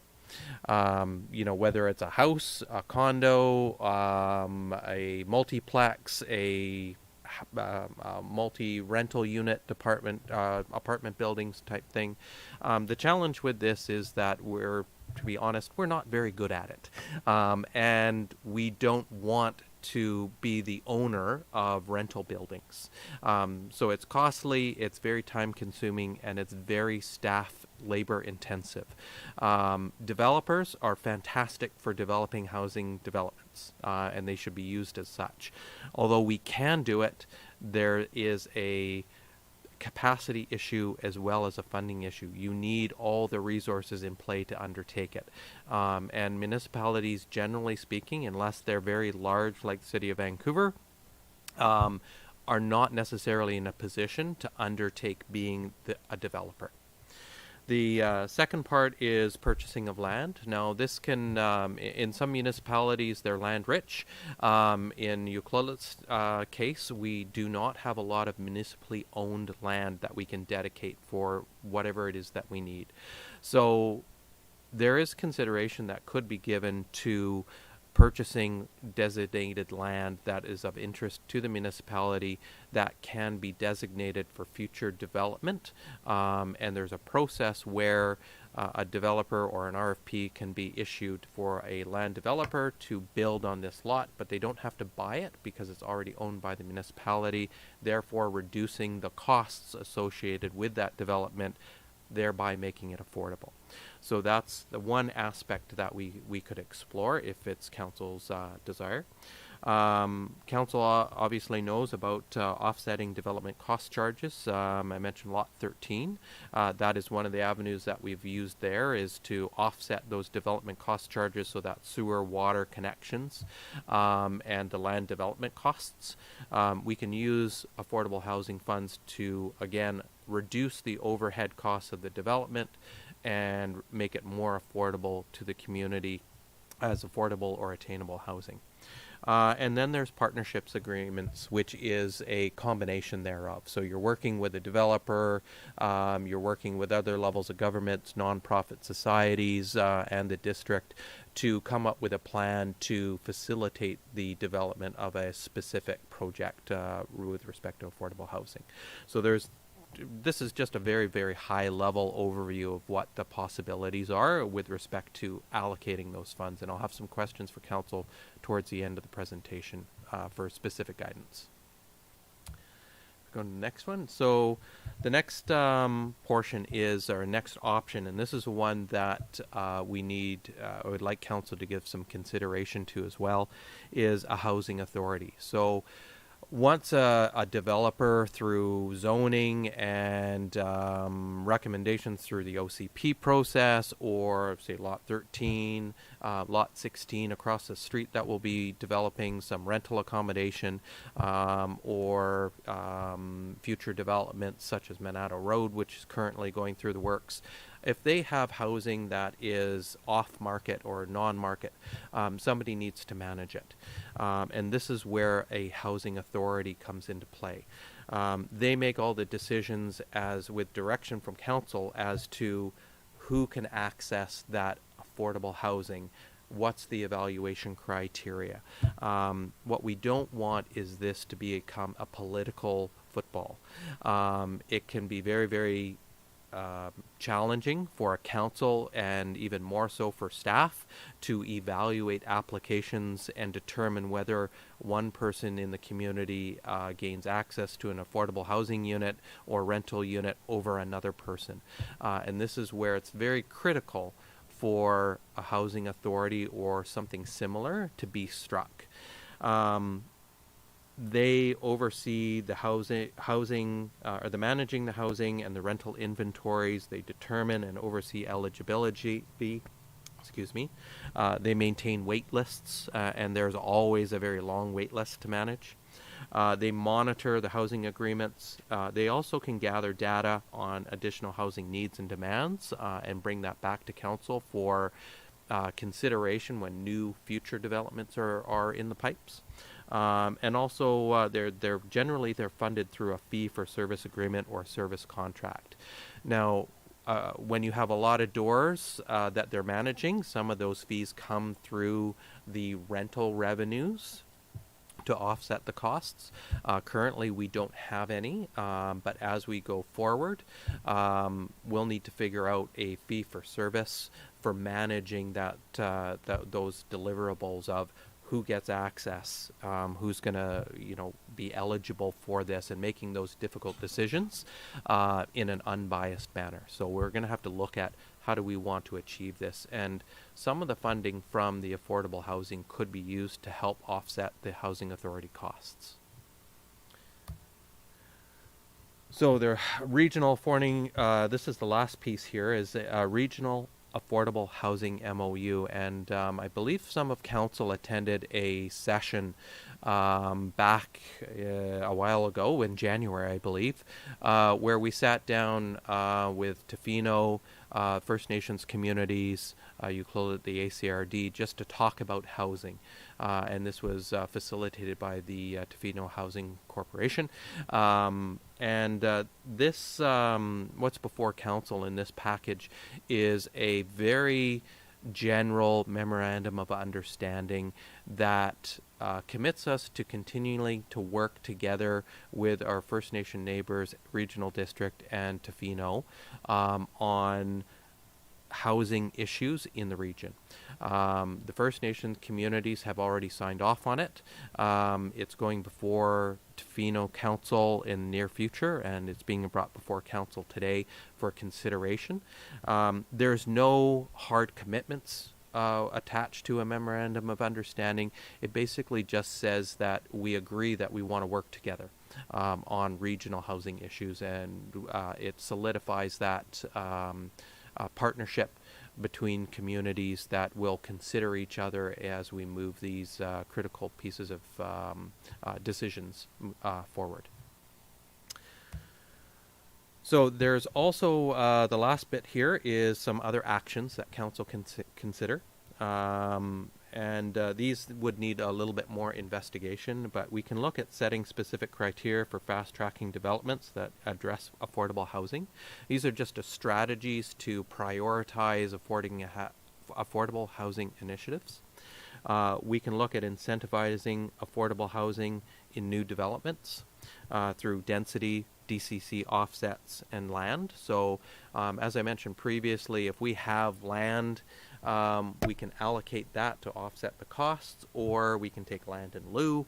We can use affordable housing funds to offset DCCs.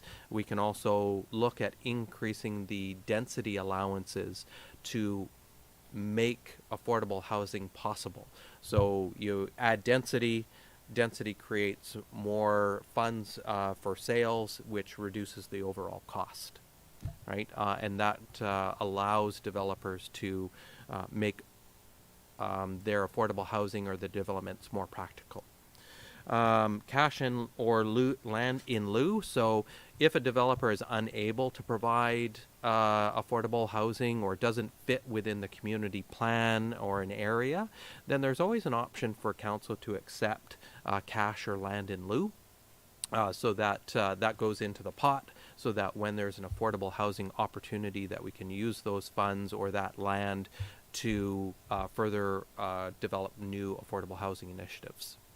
There's capital grants to nonprofit affordable housing projects, and this is also something with a partnership agreement, is we enter into agreements with nonprofit entities to actually do housing developments. So there's granting opportunities there that we could also explore if it's a priority of council. And then expedited approval process for nonprofit affordable housing projects, right? So that's basically moving it ahead of all the other housing developments, whether it's a private dwelling, a major development, or new development in the community that doesn't have any affordable housing. It's basically saying, hey, we're going to bump you right up to the top, move this along so that we can address housing.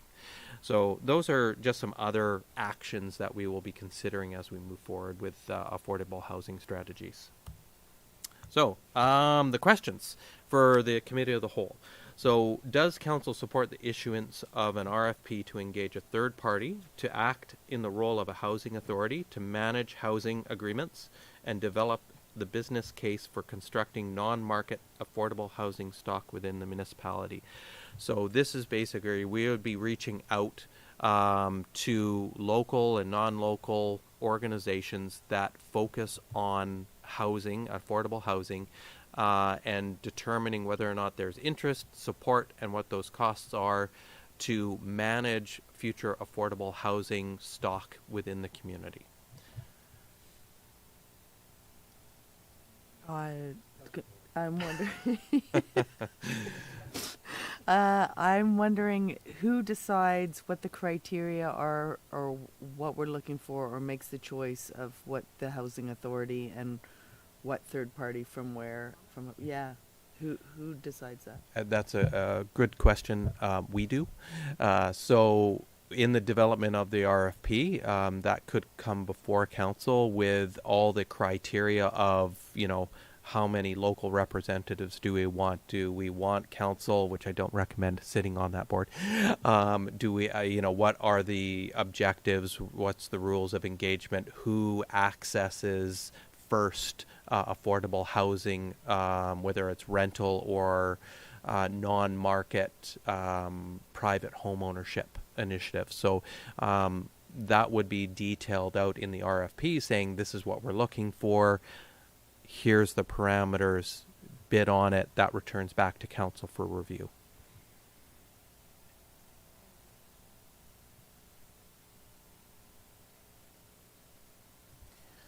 I'm going to date myself a little bit here.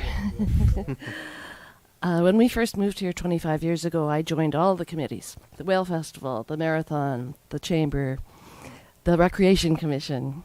And there was one that I was considering, and it was called the Housing Committee. It was either a committee or a commission. Commission. Okay, thanks. And I even remember some of the people on it. And their goal was to put something in place for affordable housing.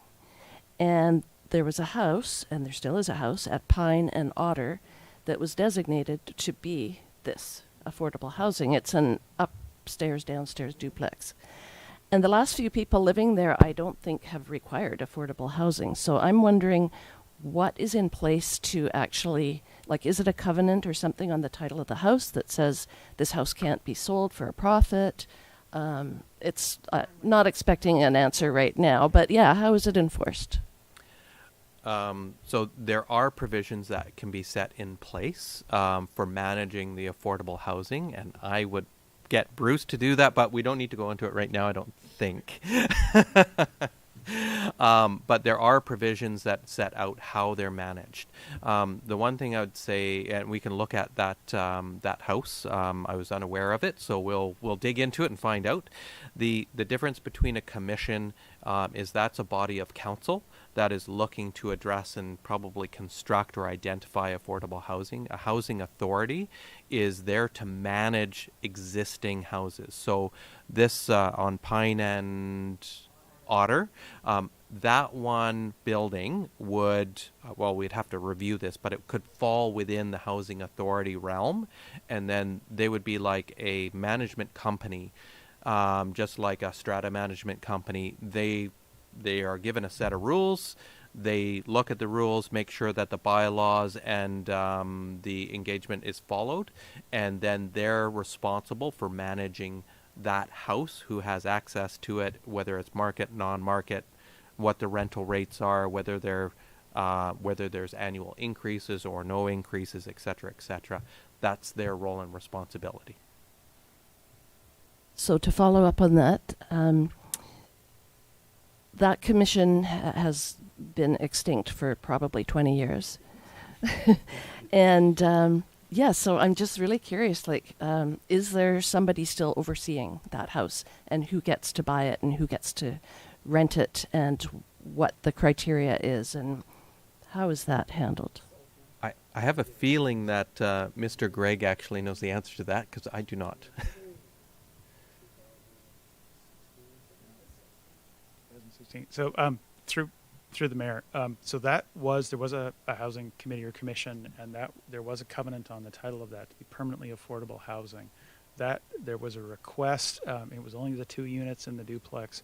There was a request about 6 or 7 years ago, and a decision to actually release the covenant off of that. So that is no longer in an affordable housing program. That was the sort of one piece. I think part of there was some. It was, I think, a valiant attempt by the community to create and get started on affordable housing. I'm going to keep going, if I may. Just one thought on the housing authority. That it really is different than a housing committee, because it's work. This is really about hiring a professional organization. Sometimes it's regional districts have a regional housing authority, an office of 1 or 2 people who would do that. ACRD doesn't, and maybe in the future it will. That's part of what that MOU was. Let's talk about, does that make sense? But for now, we're going to need one soon. So is there someone like, a professional firm that can basically say, okay, here's the criteria, here's the role. They take that on. And it's a bit removed, so all those financial decisions and stuff, it's objective, and they can have the tough job of running through all of the financials and stuff. But that's just kind of the role of it. But whereas a committee, it really is not, I think, the best tool for really taking on that work and having the resources to do it. I hope that helps with that question.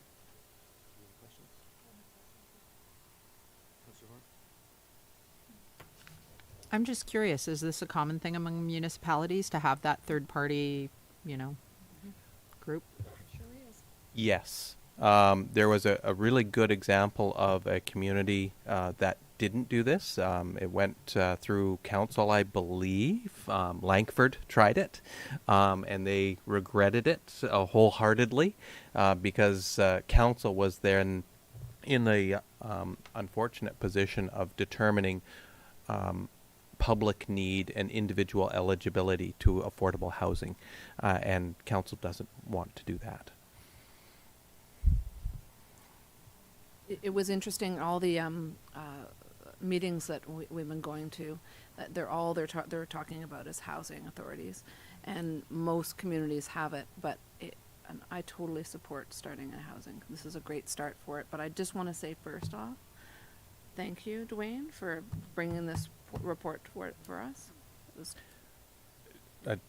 Happy to do it. I should say that the planning department is the backbone of housing, and they have been working on much of this, if not actually 99.9% of it. Put your name on it. I just put my name on it And and you made the summarized this. I did make the slides, but yeah, our planning department and the staff have been working very hard on this. It's a very complex. It's very complex to deal with affordable housing. It's not easy. The OCP, again, is that critical piece. That is that first step. The zoning, which is coming next, that's the next step. And then there is the housing authority, which if we do have dedicated developments for affordable housing, that's that next critical piece that we're looking for move forwarding on. I'll just add on that the suggested motion about an MOU, I also support that as well, wholeheartedly. I have a couple of motions at the end, so if I'll flip through the next slide. I think we have enough information on this, unless there's anything else, We're Mr. Mayor. supportive of number one, so. Okay. So this is the next questions that I have for council, and council can give general direction, or you can put it in a resolution if you want to strengthen it. But does council support the use of affordable housing funding to do any of the following or all of the following? And staff would bring back a follow-up report to solidify this in policy. So we're looking at purchasing land to be dedicated to affordable housing projects, enter into affordable housing partnership development agreements, and fund the reduction of DCCs for qualified affordable housing developments. We can bring this all in a nice package and detail it out. What we're looking for at this point in time is general insight as to, are these things council wishes to explore or staff to explore, or are there any of these that, no, we don't even want to go here? Yeah, go for it. C to me seems sort of open-ended, and sure, there might be a formula or a multiplication, a formula that would apply to that to make it level playing ground for different developments, but it seems kind of wishy-washy compared to A and B. A and B seem straight cut, 100%, yeah, it sounds good, but C, maybe it's just the way it's worded. Is it just because, I get the concept of that in many municipalities, most municipalities do that, fund the reduction of DCCs, but is it just because there's not a formula Yeah, attached maybe to that it? it's cut and dry, that we would do this amount for this amount, and that would equal this always for everybody across the That board. would be coming in a future report. So all right here, we're just trying, does this feel good? We're 30,000 feet, giving that, and then there'll be future stuff coming. Correct? That would be correct, Right, Mr. Mayor. so yeah, yes. I think giving high level, just stay high level, stay high. Out of the ditch. Yeah, if I may, we're not asking council to commit any money to anything specific at this Yeah, no, point in let's time. hear. We're looking for general direction as to what do you want us to explore, so that we can bring this forward, because we've made a lot of progress with affordable housing. Now we have money in the bank, not a tremendous amount, but we do have some. We need to start planning on how we use this. Right, and I think we're at that point now with our new affordable housing and how we're funding it through resort tax, et cetera, et cetera. So the pot's filling up, but we need to give some options in the future. I'll make the motion. No, we're going to get number 3 first. Oh, There's a third one, isn't there? Yes, there's one more question. Here. So the last part is, does council support the continued regional work on affordable housing initiatives and signing off on a memorandum of understanding to move regional affordable housing conversations forward? So that one we would look for a recommendation from the committee of the whole to council to authorize the mayor to execute the appended memorandum of understanding. Whew.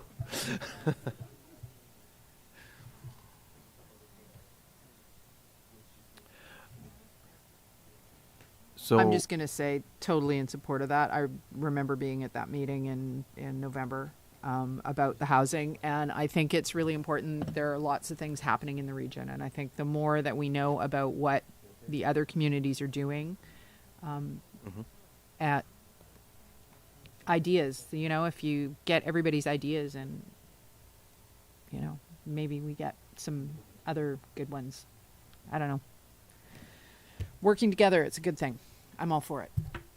No, it's great. And then, back to what Councillor Kemp says, we appreciate Mr. Lawrence and the planning staff that we're at that point. If we tried to facilitate this 24 months ago, 48 months ago, it would have meant nothing. So now we have some developers, we're motivated to work with us, and so it's a good thing to do, right? So it's timely. So and I do appreciate the very thorough report and see what the future brings. Do you have any more questions for us, or can we give you a little direction from the committee of the whole? You can do it either through a motion from the committee of the whole to council or just general direction. Either one works. I'm going to read this sheet in front of me. Do it. Okay, and you tell me if I should stop. That the committee of the whole recommend council to direct staff to issue a request for proposal to engage a housing authority. Is that one thing? Yeah. Second. Any further discussion? All in favor? Opposed? Carried. And that the committee of the whole direct staff to continue to investigate the purchase of land to be dedicated to affordable housing projects and or the use of affordable housing partnership development Stop. agreement. What's that? Oh, no, just the one?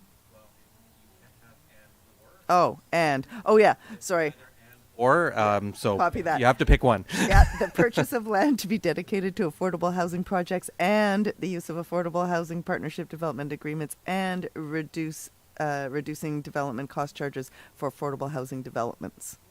Second. Any further discussion? All in favor? Opposed? Carried.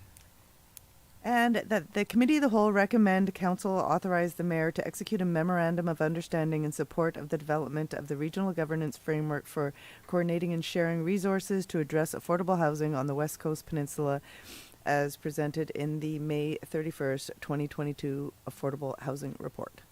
Second. Any further discussion? All in favor? Opposed? Carried. Thank you, Mr. Lawrence and the planning gang. Thank you. I see there's a new one in the center there, so I'm assuming that's a new addition. Welcome. Monica. Hello, Monica. Yes, this is Monica Whitney Brown, who's our new planning assistant, who started yesterday. So it is Welcome. great to have a full team. Yeah, well, thanks for joining the team. Yeah, we are. Okay. This brings us to the end of the committee of the whole portion of the meeting. I would like to make the motion. I think we've done that already, right? Oh, I'm reading the blank here. Sorry, Mr. Mayor, if I may. This is at a point where, with those recommendations from the committee of the whole, that the committee of the whole needs to rise and report to council, and then council has to move and second all of those motions. No, you You're should just saying read I'm them just- into you're the gonna just record. cross out the whole committee of the whole part? Yep. Okay, you're good. You're good. Okay. Yeah. Just need a motion from the mayor for rising and reporting first, please. So I'd like to make a motion to rise and report. Second. All in favor? Opposed? Carried. And that the Committee of the Whole rise and report. So now I'd like to report from the Committee of the Whole to Council. Am I reporting out? This is how I'm I reporting know, out? we're that, we've done. Yeah. I would like to report out that Council has directed staff to issue a request for proposal to engage a housing authority. So the the technical part of the meeting, there's 3 recommendations from the Committee of the Whole that Council needs to consider. So the first, if I may, Mr. Mayor, Keep So there were several Committee of the Whole recommendations for Council to consider. The first one was that that Council give consideration to direct staff to issue a request for proposal to engage a housing authority. You would have to move and second each of these and have discussion and approve. I would like to move that Council direct staff to issue a request for proposal to engage a housing authority. Second. Any further discussion? It's a great idea. Thank you, the Committee of the Whole. You did a great job. All in favor? I would also Carried. like to move that Council direct staff to continue to investigate the purchase of land to be dedicated to affordable housing projects and the use for affordable housing partnership development agreements and reducing development cost charges for affordable housing developments. I'll second that one. Any further discussion? Another great idea from the committee. So, all in favor? Carried. And that Council authorize the Mayor to execute a memorandum of understanding in support of the development of the regional governance framework for coordinating and sharing resources to address affordable housing on the West Coast Peninsula, as presented in the May 31st, 2022 Affordable Housing Report. Second. Any further discussion? All in favor? Opposed? Carried. Okay, whoa. I love Robert's rules. Right. No, thank you for keeping us there straight. And so we, if you don't mind, I'll make a 3.5 motion to take a years, we still 5-minute haven't done recess. I'll second that. Okay, all in favor?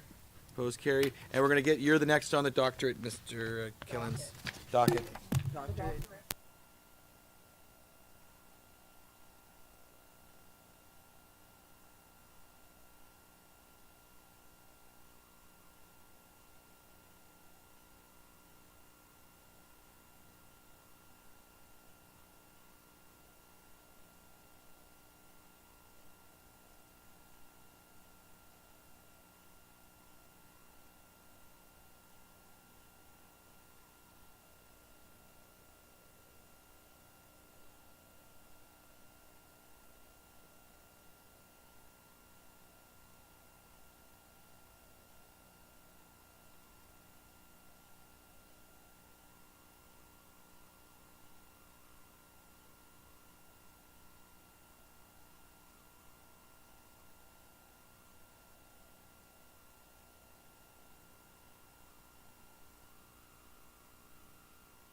Okay, thank you.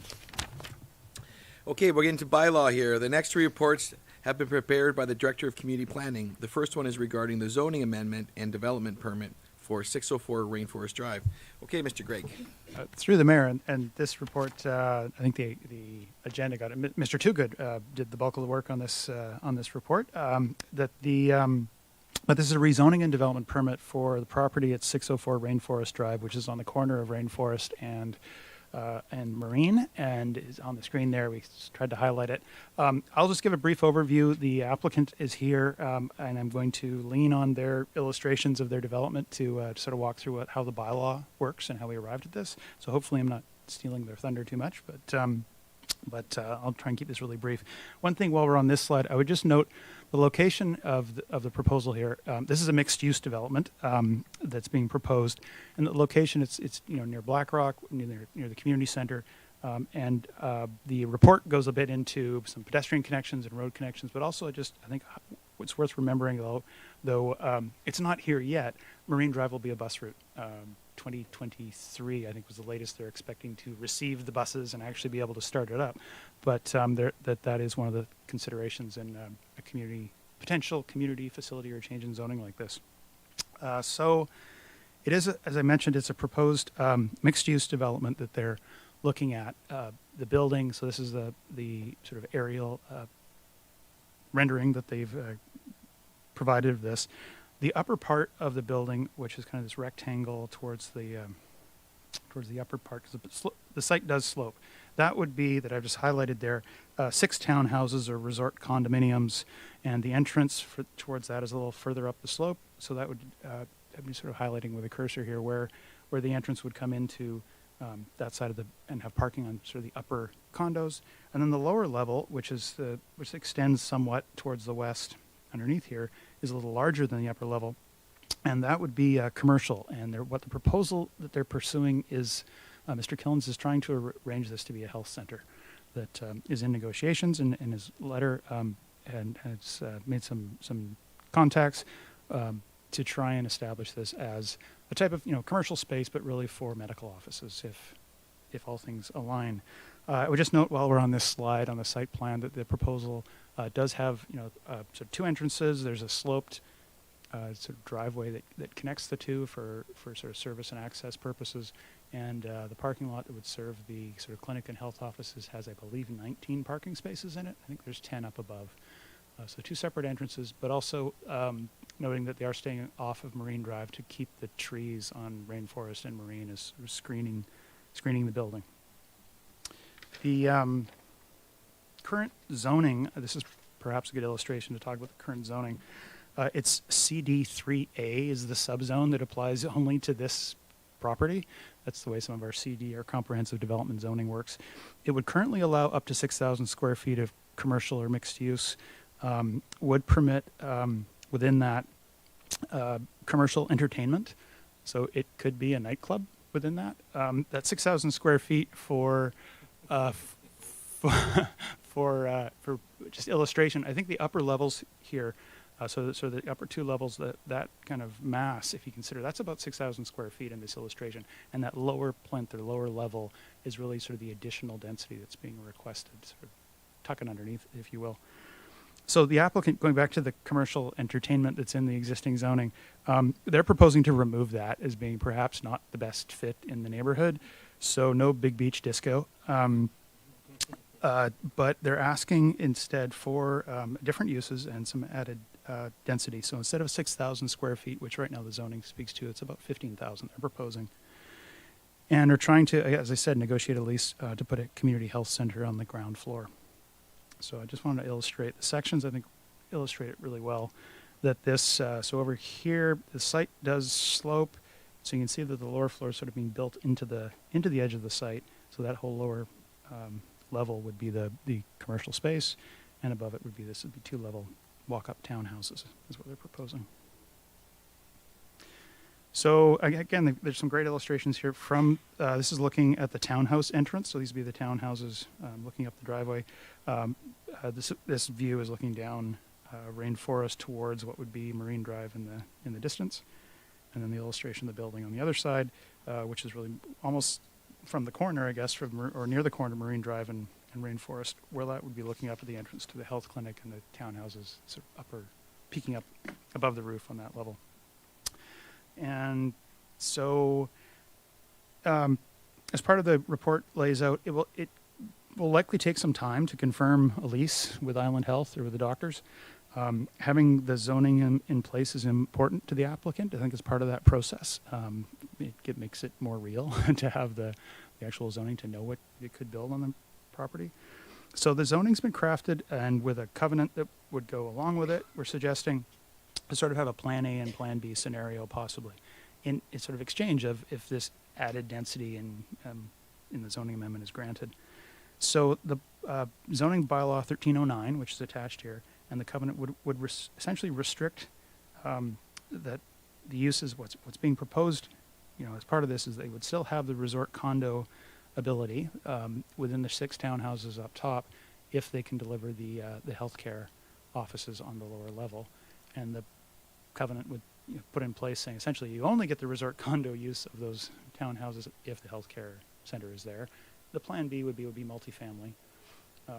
Different value to those, different impact, but in the commercial uses that would be still in the zoning, if healthcare for some reason did not come to pass, then it could still be used, that space, for more multifamily, for public assembly, emergency services, daycare center, community use, service commercial, so there's not the commercial entertainment nightclub, but there's a list of uses that could be viable there. What was I going to say? I think beyond that, maybe I'd like to see if there's any questions. I think the applicant could also have an opportunity to address council or ask questions.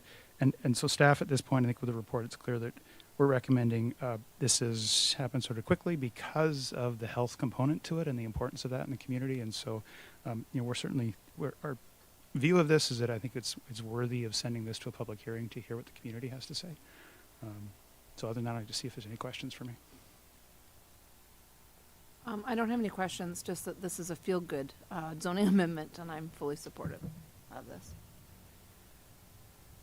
I too am fully supportive. I'd be more supportive if they also want to build some ambulance bays. I know somebody looking for a long-term lease option. So.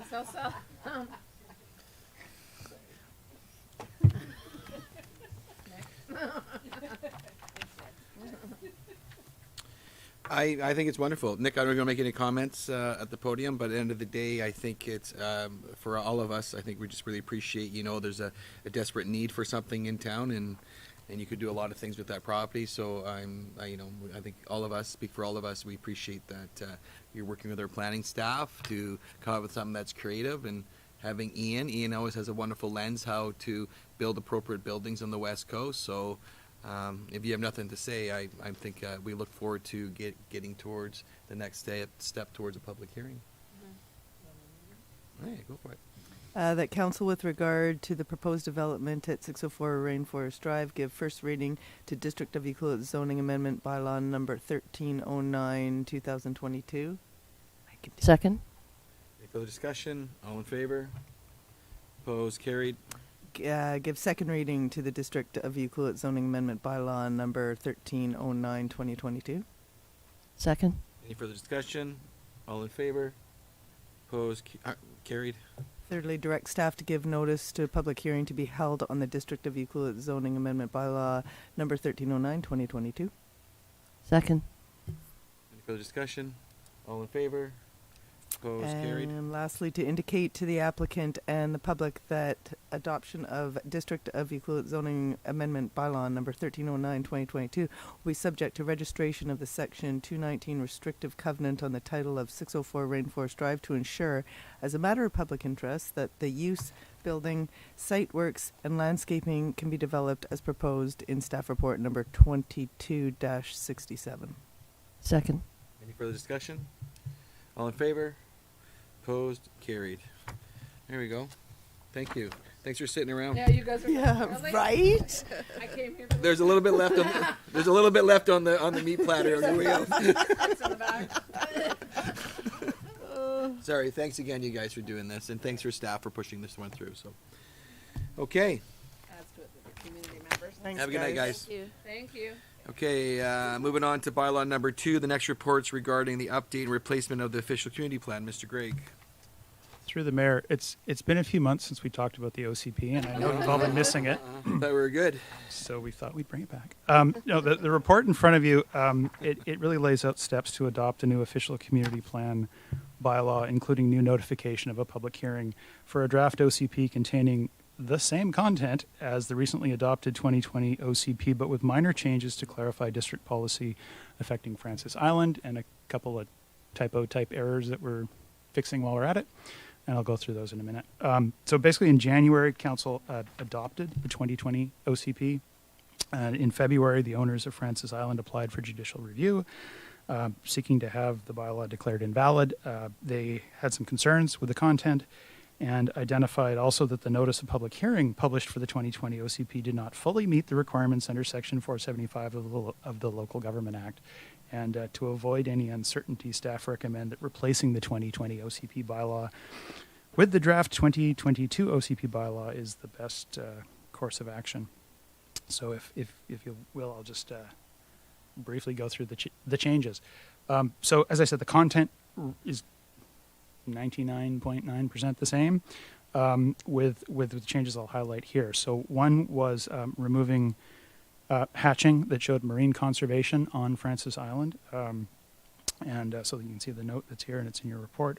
And so you'll see on the screen now, this is the updated Schedule A land use plan. So you'll see that the Francis Island no longer has the marine conservation dots hatching on it that some of the islets and other islands off the coast have. As well, we have added a note: the offshore rocks and islets shown as marine conservation on Schedule A are intended to be left in their natural state, is clarifying what that hatching on the mapping was intended to mean. So this is page 65. It also, that same statement, same wording shows up on page 50, 51. I'm going in through these in detail because there really aren't that many of them. And so here on page 75 of the OCP, you'll see policy 3.174. This is a typo where it spoke to Hypofocus Island being residential or rural reserve, and that is now would read rural residential, which is the name of the zone. That was incorrectly named. So also in policy 3.175 on for Francis Island, we corrected that to read as the island is zoned rural residential. The next two sentences, I just want to highlight: acknowledge the private ownership of Francis Island by permitting up to one single-family residential dwelling without secondary suite, B&B, vacation rental, or tourist commercial uses. And then it goes on, the second sentence, saying encourage and explore means of preservation and maximum tree retention with limited public access, including as an amenity for more intensive development of adjacent lands. Those words are unchanged. In fact, those are verbatim from what was adopted in the 2011 OCP. So that's sort of original text, if you will, that we carried forward. To clarify this a bit, we're suggesting to add Schedule A designates the long-range land use of the island as parks and open space. This reflects that the district is open to discussions on potential acquisition of Francis Island for designation and preservation as parkland. And I'd also just note on page 48 of the OCP, it's not changed with this at all, but also there's language in there clarifying that parks and open space at that designation also does show on private land, because there are private lands that have covenants to conserve lands, also statutory rights of way for public access and trails, and there's a variety of situations that it's not, the green does not necessarily mean publicly owned parkland. So maybe I'll pause and see if there's any questions about the Francis Island policy bits. No questions. Okay. And then lastly, we noticed that on OCP Schedule C showed an area of future, which is the Parks and Trails Network, an area of future sidewalk, which was going off in an area that does not match where the road was shown elsewhere. So we've just updated that to show that it's over here on Warehouser's land, which would be sort of aligning where a future road would go, just to make sure that the two maps align so that sidewalks actually follow the roads. Other than that, the rest of the bylaw is exactly the same. So these are minor changes. There is, in the staff report, it goes on to speak a bit about public engagement, and it's really council's call how much public involvement and consultation you wish to do. we recommend that full-on public consultation is not warranted for these changes. There would still be a public hearing. I think that's important to clarify. We would suggest referring this in the motions. It refers this to both Equalithat government, just for their information and awareness. Also, referring it to the owners of Francis Island, so that they're aware, fully aware, and if they have any comments, they can bring those forward to the public hearing or ahead of time as part of the process. If there are any questions, I'd be happy to answer them. I'm just really glad I moved shorter recommendations prior, so it's someone else's turn. I figured it was probably my term, and I've been way too Councillor Orr, quiet. we give her that one. She's the PhD kicking in. Yeah. The ability to speak, right? Theoretically. All right. I will move that. I'm going to make sure I got the right one. No. The council has considered the consultation requirements under Section 475 of the Local Government Act in relation to the District of Ucluelet Official Community Plan Bylaw Number 1306/2022. Second. Any further discussion? All in favor? Opposed? Carried. Move that council is satisfied that given the extensive consultation with owners of land affected by the District of Ucluelet Official Community Plan Bylaw Number 1306/2022 during the 5 years of preparation of the draft official community plan that was adopted by District of Ucluelet Official Community Plan Bylaw Number 1236/2020 earlier this year is sufficient for the purpose of consultation under Section 475 of the Local Government Act. Second. Any further discussion? All in favor? Opposed? Carried. I will move that council is satisfied that consultation under Section 475 of the Local Government Act in relation to District of Ucluelet Official Community Plan Bylaw Number 1306/2022 does not need to be early and ongoing. Second. Any further discussion? All in favor? Opposed? Carried. Love the legalese of that. Cute, isn't it? I will move that council is satisfied that given that the narrow focus of changes incorporated into District of Ucluelet Official Community Plan Bylaw Number 1306/2022 are specific to Francis Island and minor clarifications, consultation on District of Ucluelet Official Community Plan Bylaw Number 1306/2022 with the persons, organizations, and authorities identified in Section 475 subsection 2, subsection B of the Local Government Act, including the Ucluelet Government, Alberni Clayoquot Regional District, District of Tofino, School District 70 Board of Education, or provincial agencies is not required. Second. Any further discussion? All in favor? Opposed? Carried. The council has consulted with the boards of education of those school districts whose areas include the areas covered by District of Ucluelet Official Community Plan Bylaw Number 1306/2022. All in favor? Second. Second. I was already on 11 there. Sorry. Okay, we got a second there. All in favor? Opposed? Carried. I will move that council give first reading to District of Ucluelet Official Community Plan Bylaw Number 1306/2022. Second. All in favor? Opposed? Carried. I will move that council give second reading to District of Ucluelet Official Community Plan Bylaw Number 1306/2022. Second. All in favor? Opposed? Carried. I will move that council consider District of Ucluelet Official Community Plan Bylaw Number 1306/2022 in conjunction with the District of Ucluelet Financial Plan. Second.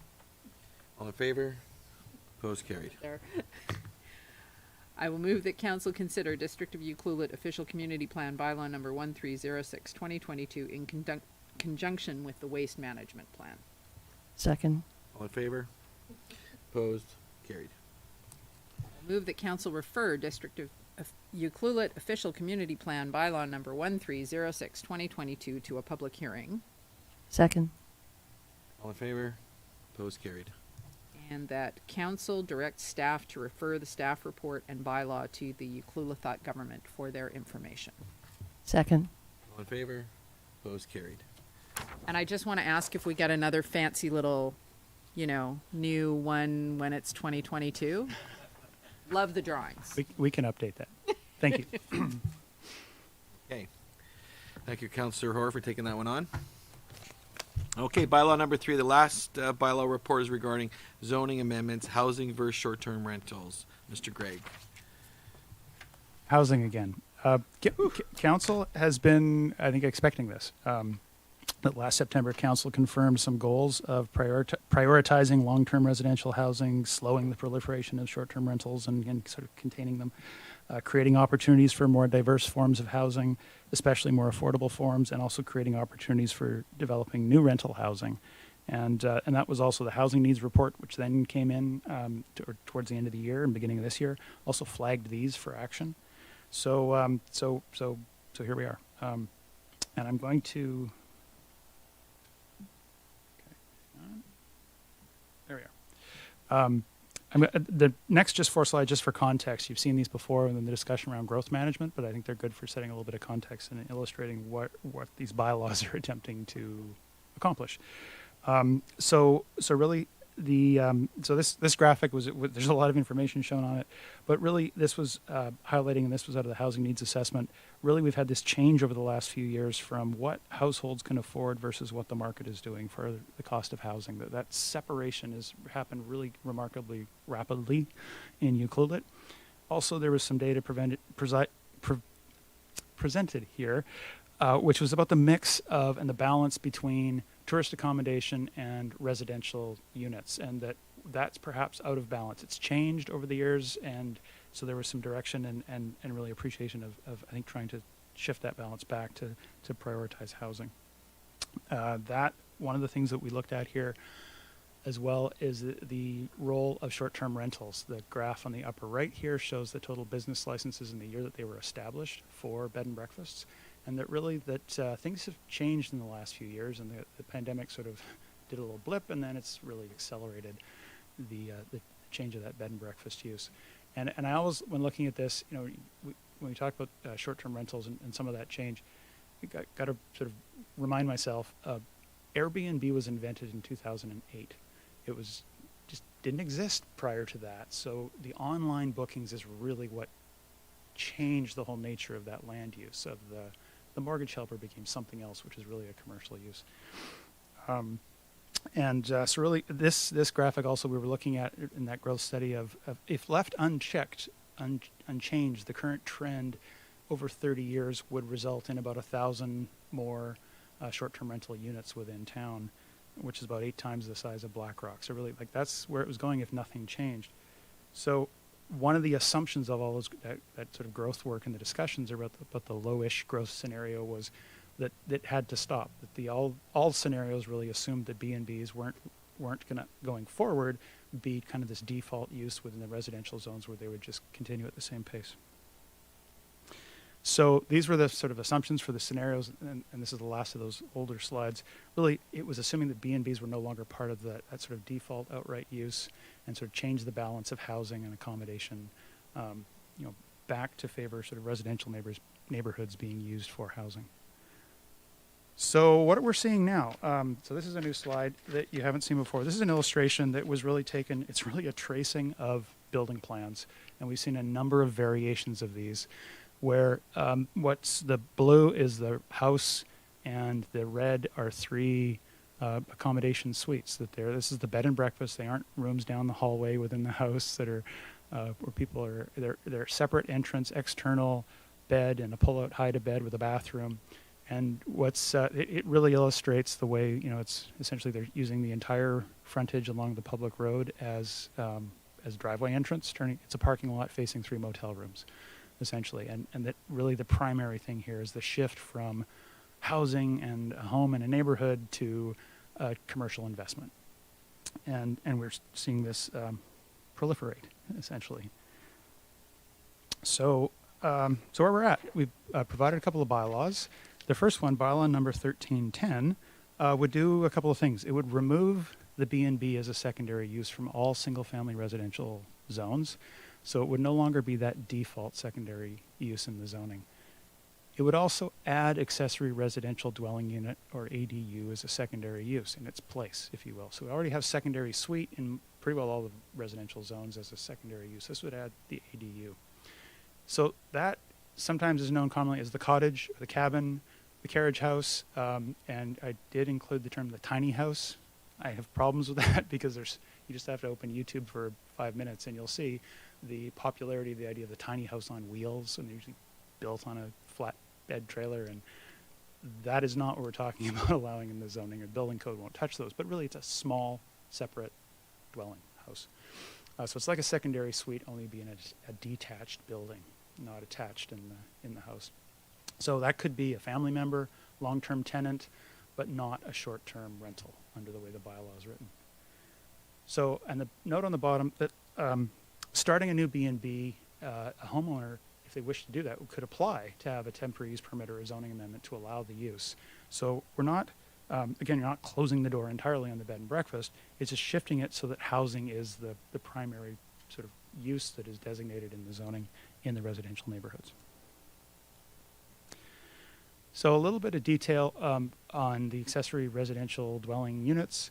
The way it's drafted in the bylaw, it would allow the floor area would basically be the maximum 7% of the lot area, up to a maximum of 90 square meters. 90 square meters is the maximum size of a secondary suite. It's just under 1,000 square feet. So on a larger lot, you could build something that's like a suite, only outside of the house. And there's some examples here of sort of, depending on the size of the lot, that could be sort of larger or smaller. So on a medium-sized lot, like around Bay Street, you might get a 700 square foot, might not have a large enough to get a larger house, but it's sort of proportionate to the house. And we have some examples I'll show. Maximum of 2 bedrooms. Total floor area in the zoning is unchanged. So this doesn't allow extra density or change how much is built in neighborhoods. This is meant to really change the shape of it. If it's not built in and attached as a suite, it could be detached. So give some flexibility there. We recognize that some residential zones have limits on the total of accessory buildings. So the total of all the garden shed, the greenhouse, the garage, all of that could be a maximum of 30 square meters or 50 square meters, depending on the zone you're in.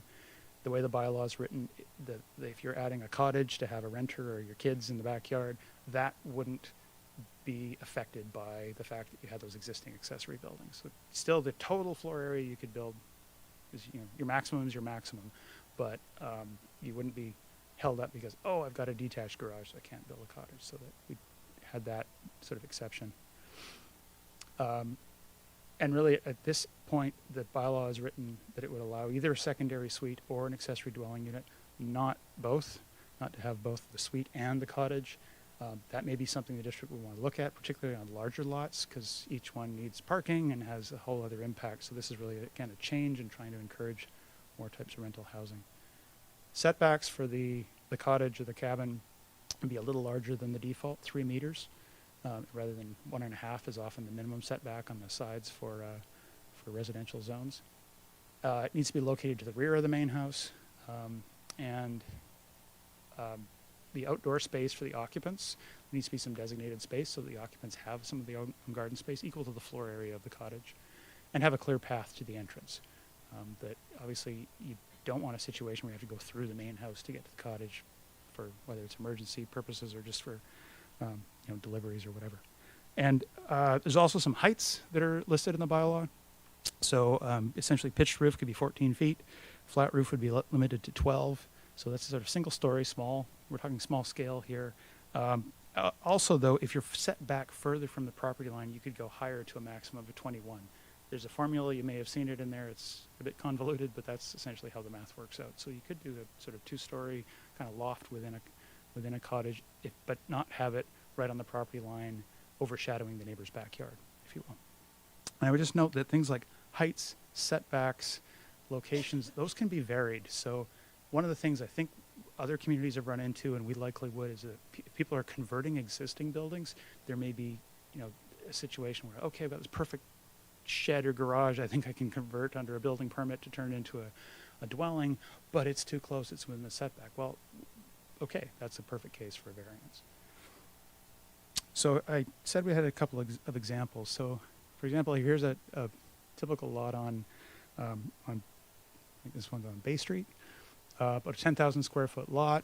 So the way it would work with that 7% sort of max coverage, that it would be up to like a 700 square foot cottage. So what that allows, 2-bedroom or a bedroom and an office, some storage in here, there's enough space there to get some storage. And that would be, the type of size that, this could house a couple, that could house a single parent. The flexibility, I think, of this kind of housing is that, they're, by adding some more supply, it gives people more options. This is an example of, like on Pine Road, about the maximum that would be possible on one of those lots, because they're a little smaller, would be about 470 square feet. That, again, that's enough square footage to have one bedroom, but there's closets, lots of storage. There's a washer and dryer squeezed into the design there, so it's it's not spacious, but it's private. This is the sort of thing where people talk about, like, particularly if you have like a parent, or for a lot of different sort of situations that this could suit. Again, that's about the maximum on one of those sort of existing, what are some of the smaller lots. So we illustrated as well, like this 270 square foot. That's about the maximum size on the very smallest lot. And many people may choose to kind of minimize the size of things, but even that's not a lot of floor area.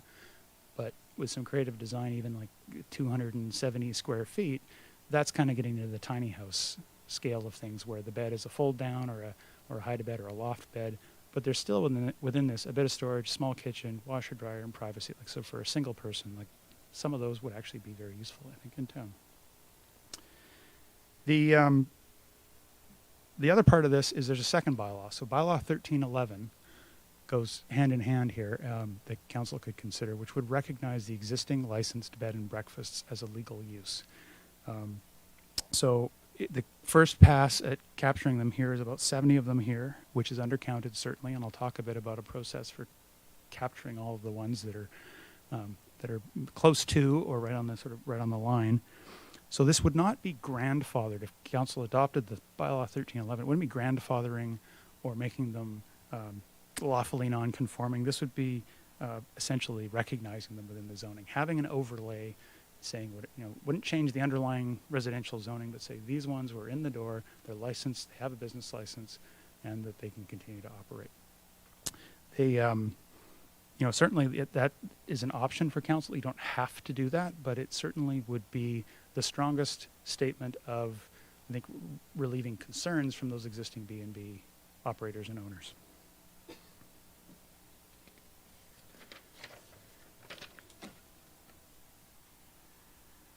So I also wanted to note that on this, in the green, we also have guest house and vacation rental 1 zoned properties. There's about 45 of them. They're not affected by this. They're already on unique zones that allow some of these uses. This bylaw is really specifically about the single-family residential properties and zones throughout town. And I'd also just note what's scribbled in red in there is one of the things that we need to catch and update. As you'll recall, Lot 16, with the rezoning that was done, they had a request about having short-term rentals, and what was agreed as part of the allowing the zoning, including the rental apartment building, was to have just the properties, or 6 of them, I believe, fronting on Marine Drive, to have those have R1 and have bed and breakfast in that. This is not an attempt to kind of get around that or change that, so we would suggest adding that in as we update the bylaw.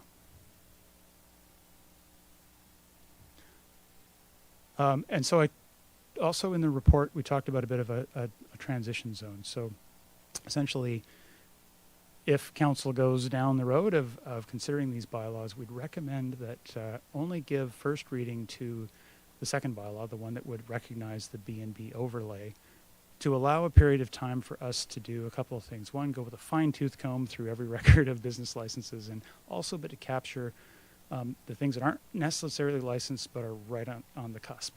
So either business license applications that we have that are under review, or building permits, or even those who have plans that they can show, look, I just bought the property, I've hired an architect or a designer, and here are the plans, and here's all the comments and discussions. We're designing this house with this use, and now this is happening.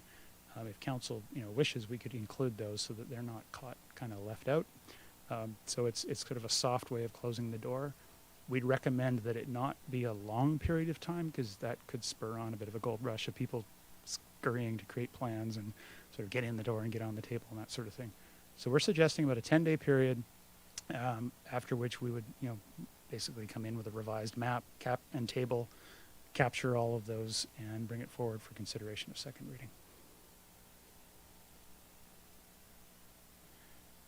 So if this were adopted, these bylaws, in the future, what it would mean is that if a bed and breakfast that were operating and that were legal wanted to stop or shift to a long-term tenant, they could, as suggested, just ask, and the district do a periodic bylaw update to sort of clean up the table and basically allow them, okay, go to a cottage instead, get a building permit, change your use, if that was their wish, but to lower the barrier or the bar of having to make an application to change the zoning in that case, because it would mean more housing, and so arguably, in the community's interest to sort of make that a simple process.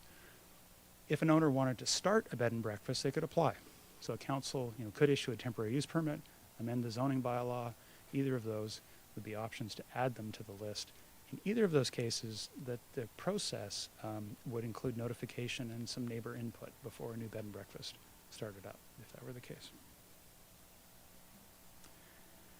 We also go into a bit in the report of talking about some other steps that council might want to consider. So there is a development permit area guidelines that's attached to the report. Those are draft. We're not suggesting we haven't prepared a bylaw to start, moving those, inserting them into the OCP, and that might be something for a committee of the whole discussion.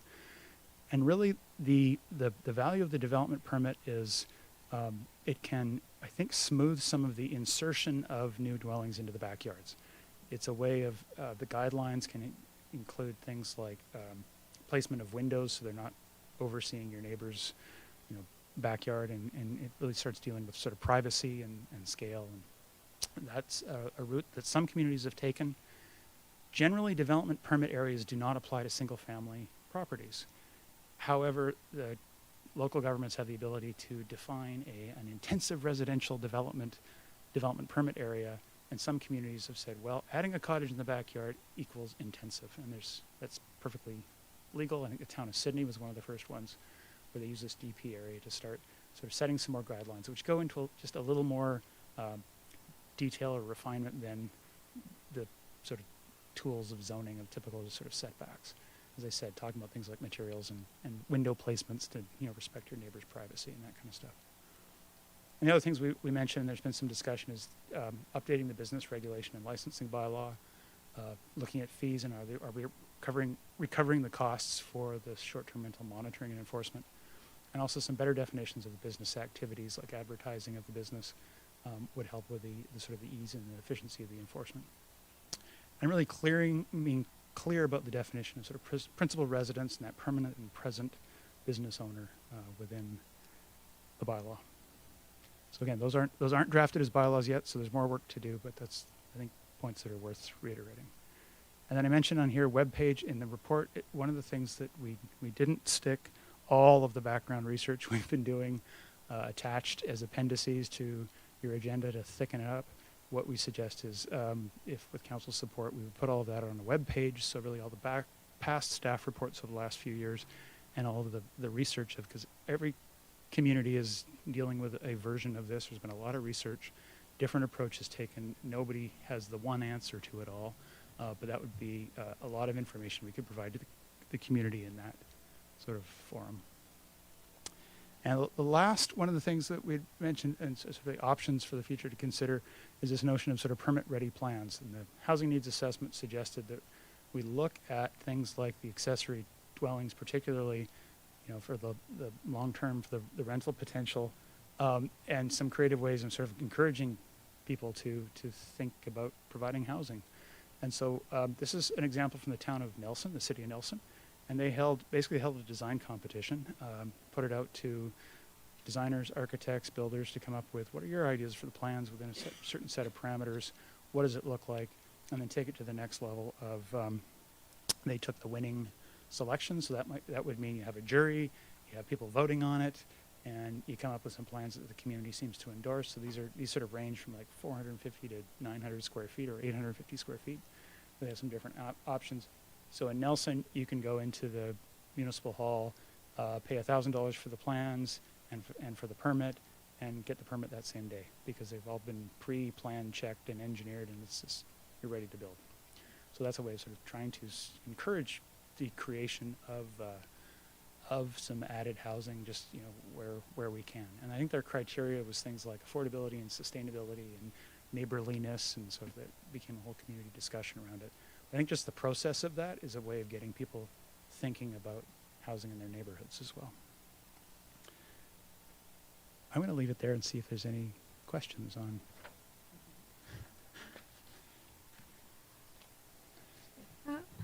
Through the mayor to staff. So if there's a lot of people in town that are planning their succession plans that have B&Bs now. So when they sell their home, is that B&B attached to that home when they sell it? So currently, if you have, like, say, a business license, they're not attached to a person necessarily or a use. It is with sort of the property. So what is proposed in the second bylaw, which would have this sort of B&B overlay, it would recognize those properties as licensed with a B&B, and so that would sort of continue.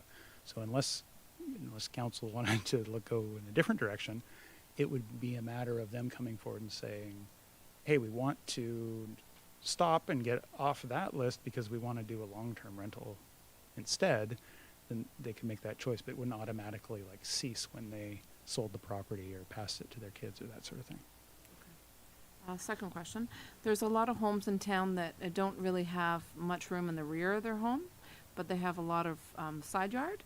Would that be something that they could apply for? That's something that, again, we're zoning's a blunt tool. It won't, particularly when you're dealing or looking at existing properties, because every property is unique, that there's, if council wished, we could change it, because right now it's written to say it should be in the backyard, not a new thing popping up on the street. But also that could be varied. I think particularly if you're dealing with, as people start laying it out on their property, if they're looking at building it and saying, hey, I've got a great design that works well, it doesn't quite fit the mold because of the location of it or the setback, that's a pretty straightforward thing to deal with the variance. One last one. Under business regulations, what would the fees that you were saying there, what would those be attached to? Who would be Currently incurring that? there's a business license fee for a bed and breakfast. Okay, right. We've compared to other communities, it's pretty low. And just as part Right. of the review of the fees and charges, that's one of the things that needs, I think, to be looked at, including like, okay, what's the cost of monitoring the existence of the B&Bs in town? Good, thank you. So I'm highly against more nightly rentals or short-term rentals, and anything we can do to solve that is great. However, I have a feeling about this that I'm already a victim of something we did where we changed blanket zoning for R1, and then we went back and we did something, but it's still different than it was before, and that was for everyone, which is what this is. So I never want to have a B&B, but I imagine that there are some people who were just going to take that option. They bought their property knowing that that was something they could do, and we're going to take that option away from them. Maybe they weren't going to do it tomorrow or before June 10th or next year, but maybe they were planning on doing it. And I don't feel comfortable sitting here doing what we already did about the floor area ratio garage exemption thing, because I feel like it's the same thing. We're taking something away from them. I agree with everything else. I don't want more B&Bs, but I don't want to take away something from somebody that bought their house with that involved in it, because who knows what everybody's plans are.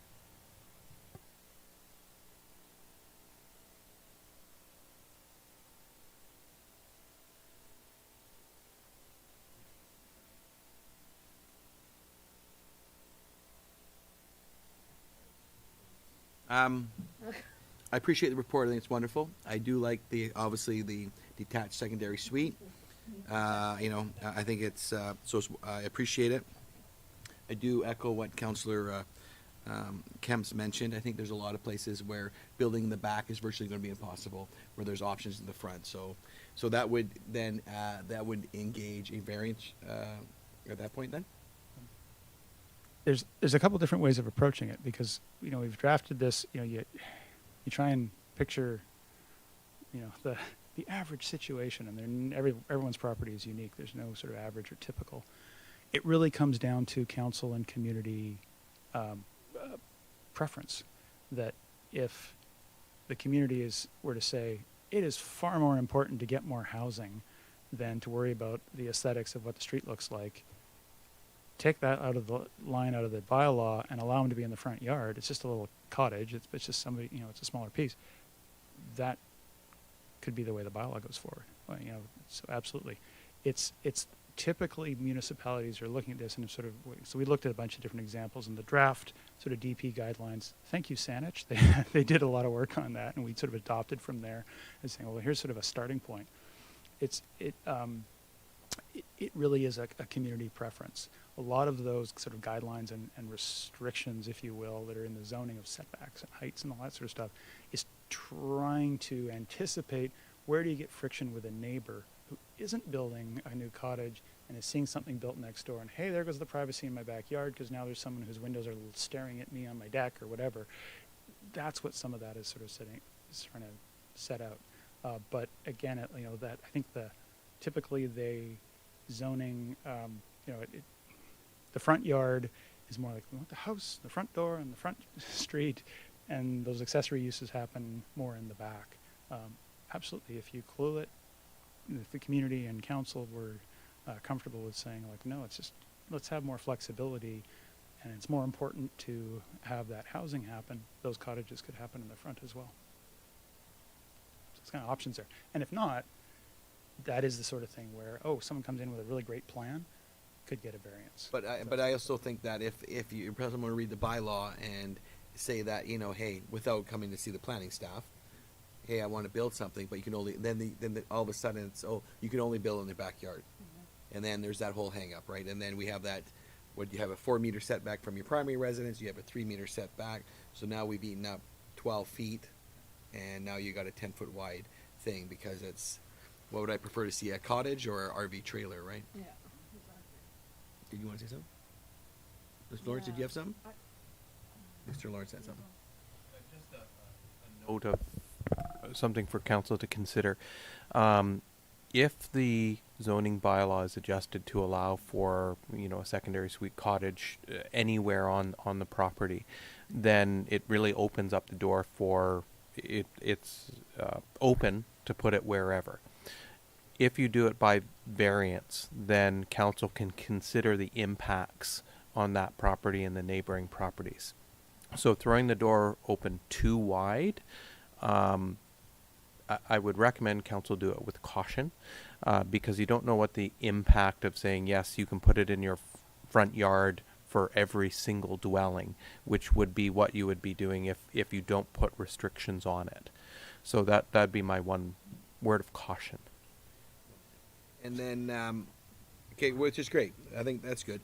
And I do echo a little bit what, Councillor Cole is saying, because, one of the things I think is nice in this town, where if you're aging in place, or God forbid you have a career change or midlife or whatever's going on, you have the ability with a little bit of change on your primary residence to actually start a B&B.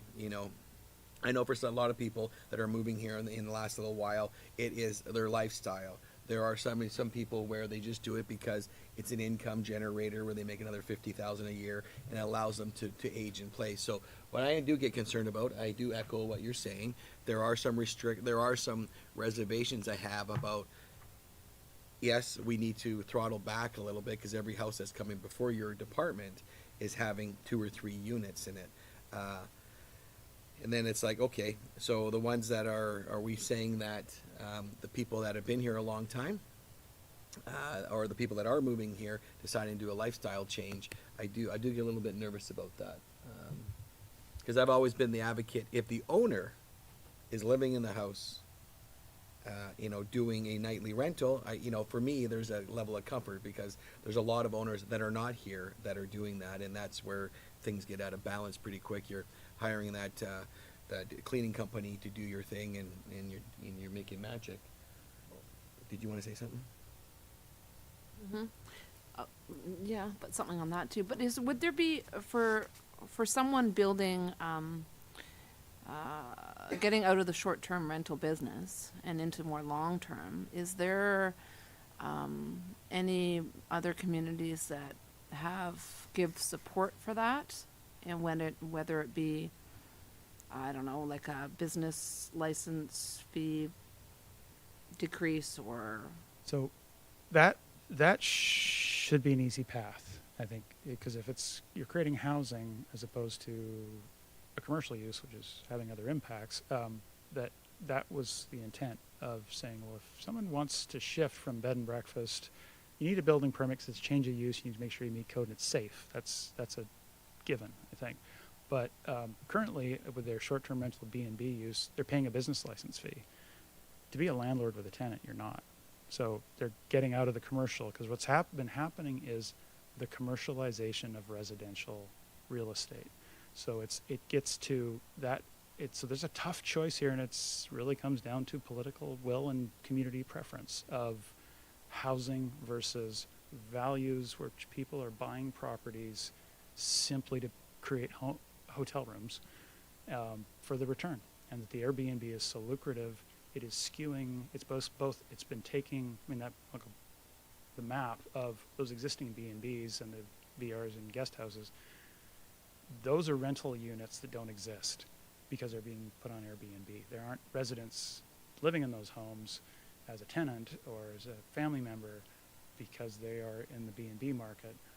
There's been the success of the online bookings and how lucrative it is has meant the investment is happening on buying up residential properties as opposed to, and they're being valued that way because of the competition for them, as opposed to investment in hotels or motels or some of the reinvestment. So it's not unique to Euclid. It's a kind of a wicked combination of forces here. So this is not an easy one for the community.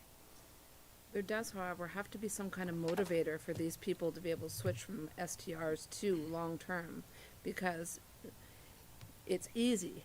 Short-term is easy. It's easy money. You don't have to deal with the Tenancy Act. There's a whole bunch of broken systems that follow down that line, right? So my concern, what can we do to incentivize moving to long-term from short-term? You go.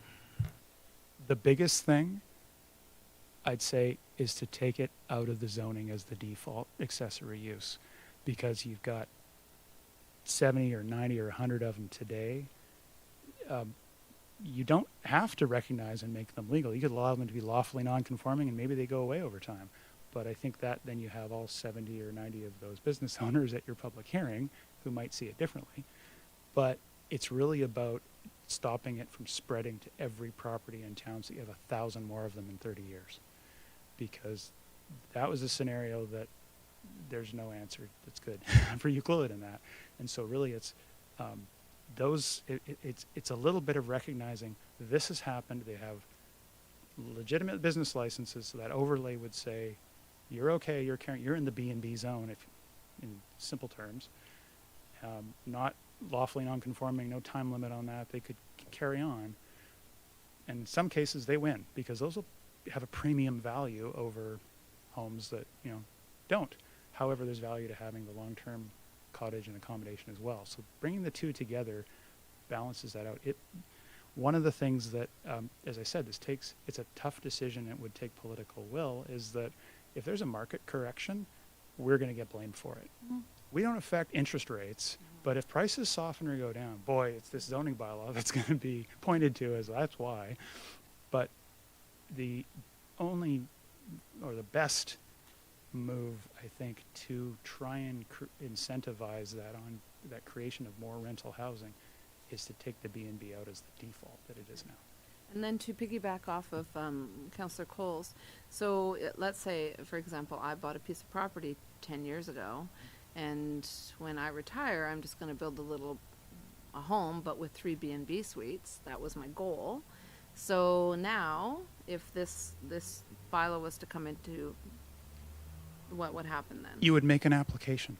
So you would come into council to say, this was always my plan, and I would like a temporary use permit or a change of the zoning to allow me to do that. And that would be the time when council could look at how that would affect the neighbors. Is that right? Yes. Because either a temporary use permit or a zoning amendment, if someone wanted to make it permanent, as that process where the neighbors, if they're in support, yes, I know Mary who lives next door and has been here for 20 years and she's always wanted to have a B&B, I'm in support, versus I'm afraid of what's going to happen next door if it's a B&B. Some communities have gone to allowing them as a temporary use permit because it's a chance to kind of prove how do they operate and does it have impacts. And there's sort of a check-in, are they a good operator and are there noise complaints and all that kind of stuff. And then just further to that, you're suggesting a 10-day sort of period to let people come forward and say, wait a minute, I'm building a house for this Here's my purpose. plans I'm working on. Exactly. So that we won't catch 100%. There'll be someone, I'm sure, who'll go, oh, I missed it. I didn't know. Okay, so maybe we have to do another amendment someday to catch those. But I think we're trying to set this up so we make every effort to try and capture all of those who legitimately are working on this so that they're not caught in it, but also not leave it wide open and sort of create a rush. Yeah, so I'm sticking with that. I'm not okay with taking something away from somebody that they bought their place with and then saying that they can come and ask for it back, maybe, if we agree. What I do think an incentive or a anti-incentive or however it would be, if people were actually being charged proper commercial taxes for accommodations where they have beds and heads and they are being taxed properly, then that might be a disincentive in itself, because it's commercial uses. They have B&Bs, they're making money off of beds in their homes or in these suites, and maybe that would be less of or more of a deterrent for new people too, if people were actually being taxed properly, and I guess that's not within our realm to do. But just this getting a business permit or license or whatever they have, I don't think is enough of a deterrent. And I don't want them either, but I certainly don't want to take anything else away from R1.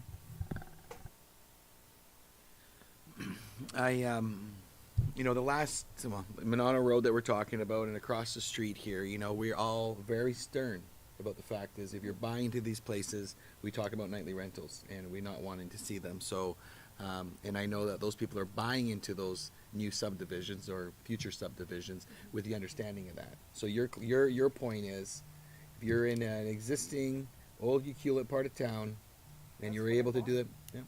Knowing they're buying that, knowing I bought what I bought, knowing, and I don't think we should be getting to move the goalposts for people after the fact. I mean, I never thought about it before until I experienced it firsthand, and it's a disconnect where you don't understand why 5 people get to sit up here and make a decision that changes what your home, what your yard, what you can do. I see the logic of this entire report, actually, because our goal is to create less nightly rentals and more long-term housing. And we're still leaving options open for people who might change their mind 10 years from now and want to do a B&B. They can apply to do that. So I'm comfortable with all these recommendations. I've been super quiet. Yeah, go for it. I don't like short-term rentals. That's no secret. I don't live in a place that I could ever B&B because I'm in a multifamily dwelling, because I'm the only one of us that lives in a multifamily dwelling. Who knows what it's like to share a wall? My mother's old property has a laneway house on it now, so I'm familiar with ARDUs and all the changes that wrought in Vancouver.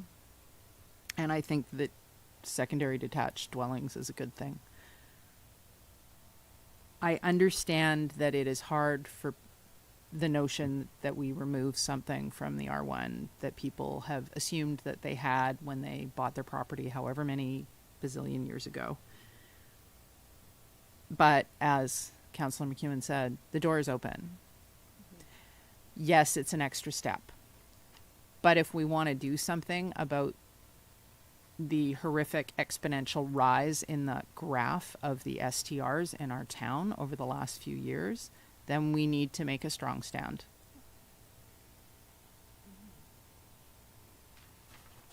Yes, unfortunately.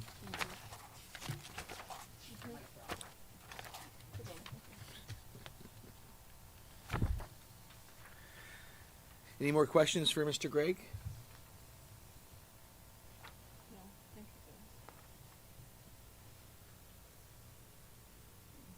Okay, there's a couple recommendations here. Who wants to read them off? Couple. Want me to do it now? I'll do it Yep. this one. This one.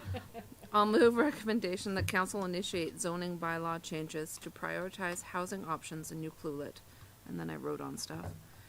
While recognizing existing bed and breakfast, B&B licenses for businesses by adopting the following. 1.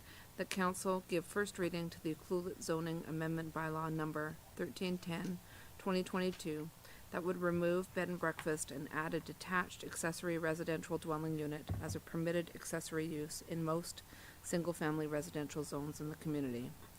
2. The council give second reading to Euclid zoning amendment bylaw number 1310, 2022. 3. How about we just move Want me them to do them? individually? Okay. Yeah, we'll start with number 1 actually Okay. at the end of it. So, single-family residential zones in the community. Is there a seconder for that one? For number 1? Second. Thank you. Any further discussion? All in favor? Opposed? Carried. I'll read number 2 again. Yes, please. That council give second reading to Euclid zoning amendment bylaw number 1310, 2022. I'll second. Any further discussion? All in favor? Opposed? Carried. 3. That council refer Euclid zoning amendment bylaw number 1310, 2022 to a public hearing. Second. Further discussion? All in favor? Opposed? Carried. 4. That council give first reading to Euclid zoning amendment bylaw number 1311, 2022 to create a new Schedule D B&B overlay specific to those properties with established licensed bed and breakfast operations as of June 1st, 2022. Second. Any further discussion? All in favor? Opposed? Carried. 5. The council directs staff to update the draft table and map amendments designating the properties in the new R1B zone to include, in addition to those B&B operations already holding a valid business license, properties that can provide the following as of June 10th, 2022. A.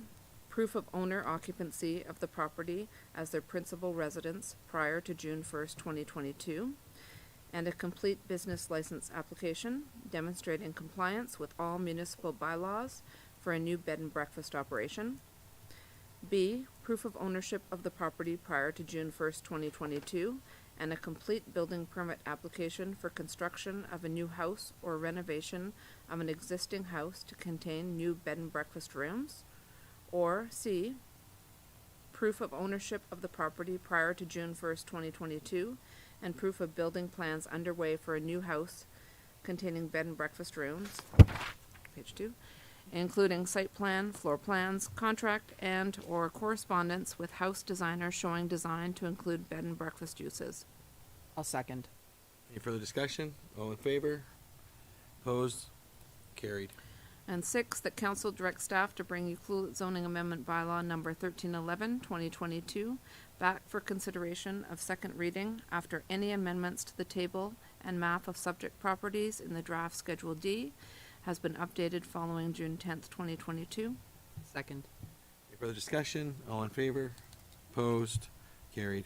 7, that council advise potential applicants that after June 10th, 2022, it will consider, under Section 463 of the Local Government Act, directing staff to withhold building permits for any renovation, new construction, or change of use for new bed and breakfast rooms or suites while Euclid zoning amendment bylaw number 1310, 2022 is under preparation. Second. Any further discussion? All in favor? Opposed? Carried. 8, that council directs staff to use all district communication platforms to advise community members and property owners of the proposed zoning changes and process to consider bylaws number 1310 and 1311. Second. Any further discussion? I just want to make a comment regarding when we talk about platforms, we talked earlier today was regarding even a sandwich board. I think it's important that we get the message out and we don't want to hide this. I think it's really important to get this feedback during the public hearing and just get in the pulse of the community. So sometimes simple might work for us. So all in favor? Opposed? Carried. 9, that council directs staff to create a page on the district website containing links to all past staff reports and research into short-term vacation rental, STR, uses and their impacts on housing supply, property values, and community. Second. Any further discussion? All in favor? Opposed? Carried. 10, that council direct staff to prepare an official community plan bylaw amendment to create a new intensive residential development designation and guidelines for a new development permit area applying to the construction of new detached accessory residential dwelling units for consideration at a future committee of the whole meeting. Second. Any further discussion? All in favor? Opposed? Carried. And 11, that council direct staff to include a report to the community of the whole discussing options for creating permit-ready plans and/or a program to streamline construction of new detached accessory residential dwelling units on residential properties. Second. All in favor? Opposed? Carried. Okay. Thank you, Bruce. Yeah, thanks, Bruce. It'll be interesting to see how the public hearing goes and get some feedback. I'm looking forward to that. Thanks. Is that bad to say I'm looking forward to the public hearing? You better be here. Yeah, I won't call in sick yet. I take July off by the chance. I know, you've done that before. Oh, come on. Okay, moving along. We've got 3 reports here. Report number 1 is pilot project for single night camping. Ms. Fortune.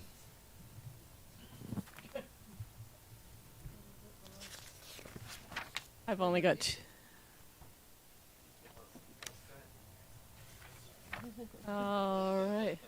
I want to. Sure. I've only got 2 recommendations. Through the mayor, before you have a potential pilot project looking at the overflow camping issue in the area. As Saya was talking about earlier, ACRD struck a disbursement camping group and Councillor Cole is sitting on that group and has been involved with that, looking at both short-term and long-term planning with this. Right now, we're looking at a short-term planning from the district standpoint. Right now, we've shown an ever-increasing amount of people showing up on our side roads, our back roads, and within the district, parking illegally. Often we've had people coming in that are not arriving without reservations, and they're stuck, and they're stuck on the roads. So what we're proposing is to have, for lack of a better word, a bit of an emergency overnight stay. So the intent would be to create a pilot project that would allow our bylaw officers to appropriately push people to the right location where it is a legal camping area, or we will provide very minimal aspects, potentially water, porta potties, and I think that was it. As I said, very minimal, and the intent is to just capture those single night ones who get caught out on the West Coast without any place to stay. So we are looking at a 3-month pilot project. We're looking at July, August, September is basically what we're looking at. We've still got some refining to do on some of the project, but first of all, we want to see if this is something that council is even interested in and moving forward, and we can put this in play and then do a pilot project, and then I would report back to you guys again in the fall. So that's kind of it in a nutshell. We do have some further fleshing out to do, but the intent would be get going right away. And part of the fleshing out would be to put some money towards it. As you'll see on page 3 of the project, we're looking at recommending to allocate $10,000 of unused funds previously allocated to the tourism UQ moving, which is separate from what you have previously passed. And so I do have 2 recommendations in front of you. Is there any questions? I like the idea. Word of this will get out. It'll get inundated. How do you keep people from serially using this?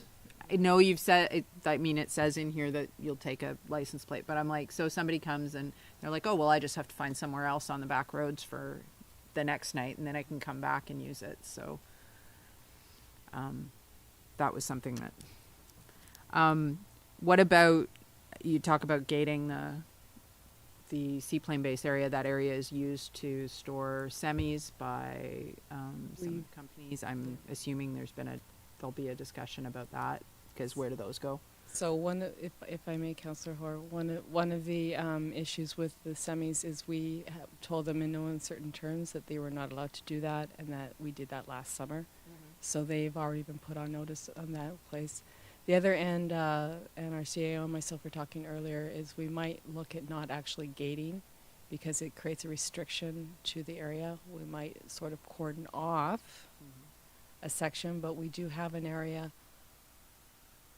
Sorry, my apologies. We do have an area where the trailers, for example, for the fisher persons come in the morning, and they're often in early. And we might look at actually trying to flush people out earlier than that. So it would be more creating that space, that safe space for people to be that is not in an illegal camping area. And there's issues.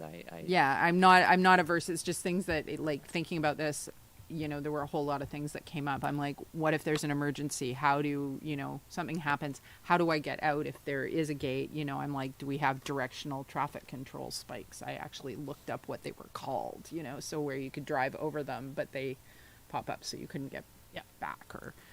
No, we don't want to lock. We don't necessarily want to lock people in. We want to create a safe, legal space for them to be.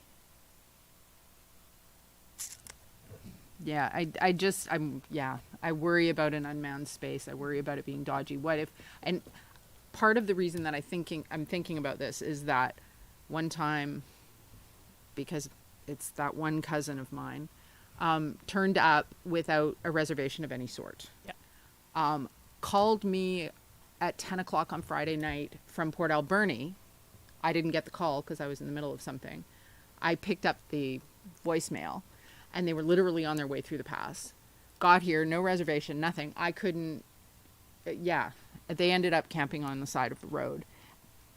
Now, this was my cousin who had arrived with 4 children under the age of 12 with no reservation. I managed to find her a place for the next night, but she had no place for that night. And I'm like, so somebody like that, I admit that not everybody is like my cousin, but somebody like that with the other people that we often, you know, that we often see on the back roads, I'm like, might not be the greatest mix. And I worry, you know. The intent around it is to have exactly what you're talking about, someone who comes to the area. It's not meant for someone who wants long term. It's not meant for the van lifers. It's meant as an emergency stopgap while someone does exactly what you're talking about, is in the area. And so that's the other thing, that the very restrictive opening time. Yeah. I see that, I mean, because when she actually got here was pushing 11. Yeah. Right? And so that would be after this is closed. If there's no manning of it, then how would... Yeah. Anyway. Yeah. It's a horrible example, and believe me, she's got a reservation for this visit in July. Excellent. Good to hear. Okay, good.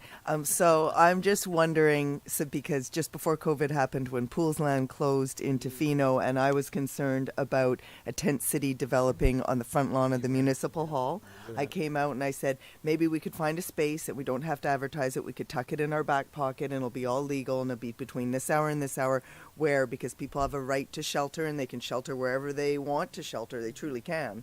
So people without a home can make their home wherever they want. So we would have a place, and you have to let them do that unless you have a place, and then they have to be in that place, not on the front lawn of the municipal hall.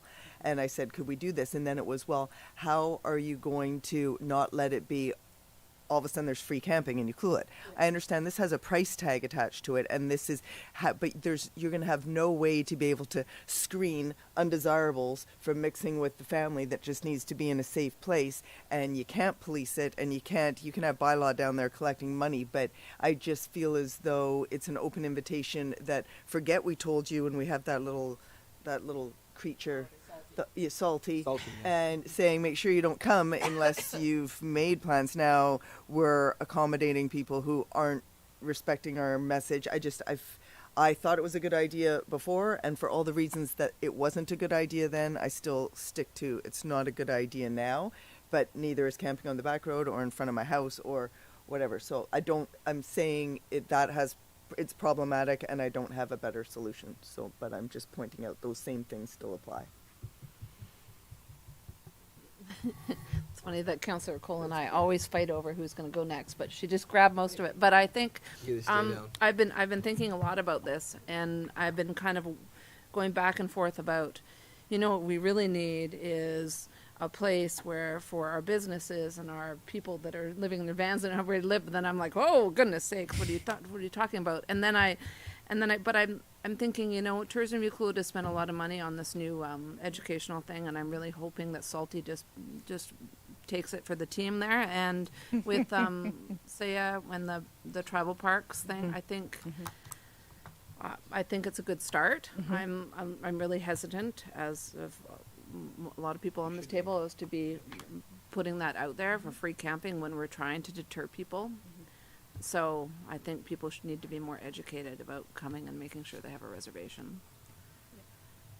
So what are you saying? I do not support the pilot project. Somebody on the coast is going to have to start this. And at the end of the day, I would love to see it at Parks Canada, up there, Exactly, or bathrooms, see in yeah. Tofino at the airport. Yeah. It's like anything, it's like a halfway house, and nobody wants it in the backyard. But unfortunately for us, if we choose to, someone needs to explore to see what this looks like, and and to get the lessons learned. When you have the Guardians go out there, which we all know they're going to do their work, they're going to have that card. Hey, you go down the rec hall. Sorry, you got lost in the vat. Here, good stewardship. You go there for the night. It's going to end up going somewhere. I know that we're all looking for the easy fix. And it will too, because you think of what Sarah was saying about they want to move forward with the camping, and so maybe that's just this year. At least there's the guardianship program, there's the education behind it, and we're moving forward. We're moving forward. But go ahead. Yeah, sorry, through the mayor, the option B is also, we can beef up our education component as well. So that it's a bit of a status quo with what we have currently, but it also allows maybe a little bit more of a beef up of education. And, piggybacking on what Tourism Euclid is doing as well. The only problem with status quo is that literally bylaw is chasing them from Victoria Road to Larch Road to Seaplane Base Road. Exactly. And I know that there's a whole lot of this that is problematical, but we need something. I think it's great what Sarah's going to do. What the tribal guardians are going to do out on the back roads, and that's great for out there. But what are we going to do in town? I need to say one more thing. Yeah, go ahead. It's a big decision. Just along the same lines as word will get out there, it's not going to serve its purpose in that somebody made an oops, because there was on a website in French, and I couldn't read it, but it was pointed out to me, where to get a free lunch in Euclid, how to steal from the co-op, how to, like, the information. from the co-op, Yes, too? it was on the website. I gotta check that one out. So if we don't think that the information's going to get out there, it's going to be just come. It's going to come out there. I think. But it's not going to serve the purpose that we would be doing it in like somebody made an oops and they came here and we want to make sure they're safe, and it's not going to, that's not what it's going to be. And I would believe in that if that's what it was, but there's no way to keep it at that because the information's out there and it will just take a hot second before everybody's making that their plan. Oh, we didn't have a plan. Oops. Councillor McEwen, you have any thoughts? I initially thought it was a good idea until I heard everybody else. And now I don't think it's a good idea. We scared you. Yes. Yes. And I agree with Councillor Cole. It's like if it was just those few families that just forgot to make a reservation, that it would be a perfect solution, but it's going to be more than just that. So, yeah, I think status quo for this year might be the way to go. Oh man, I was looking forward to see how this goes, but Do you need bylaw for? You need no. I just, it's a small audience. You're right. Everything gets taken advantage of, and it's just the way it goes. So it's just. The idea is great. And the thought process behind it is admirable, and I would vote for that 100%. It's just, I think it will instantly materialize into absolutely not that kind of solution. It's amazing how fast that stuff disseminates. That information is. So we don't need to move any. out there now. I know, right? There's two people. My mom's watching. It's the only person watching. My mom and my wife, maybe. So, no recommendations needed then. And you're gonna do. You're gonna use salty. And you're gonna do more status quo. And I just want you to know, Dwayne and gang there, just thanks for putting your time into this. Yeah. I personally thought it was a good thing we're gonna have to try out, but we're not ready for it yet. Maybe save the report for next summer. Done. Thank you very much. Okay, moving on to report number 2, contractors' temporary land use. Mr. McIntosh. Okay, is this the last one? Oh, we got, man, that's a long one. It is. Whew. 4.5 hours. Hey, you want some? Here, you want some? Through the mayor. Construction costs are rising out there, and it's largely partly due to the cost of housing and contractors having to find accommodations to house contractors while they're here working on projects. So this report is to ask council for general authorization to offer some district-owned land to general contractors for a temporary time while they're working on district projects. For example, in the fall we have Peninsula Road beginning. We also have Village Green beginning. So we also have Amptrite House as well. So those might be 3 projects where we could offer district-owned land for contractors to come in and again temporarily over the fall and through the winter, the off-season, house their contractors on that land. So we don't have all the details worked out entirely yet, and so what we would do is we're just testing council's appetite for something of this nature, and what we would do is, if favorable, we would include this in our contracts that are coming up soon, our request for proposals for Peninsula Road, for Village Green, perhaps for Amptrite House as well, that contractors could come and use perhaps a rec hall to park some recreational vehicles for that temporary time. So this isn't a request for a land use change or a temporary use permit. The district doesn't have to have temporary use permits to house contractors temporarily.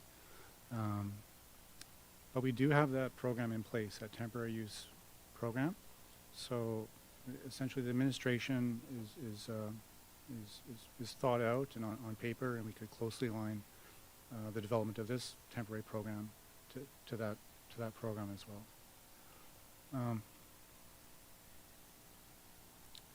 So I guess with that said, I'll just the next steps on this would be to return to council midsummer if favorable, and we'd have land sorted out, we'd have services sorted out, we'd have some forms and some administration sorted out, and as well at that point it would have already been worked into our request for proposals for construction projects.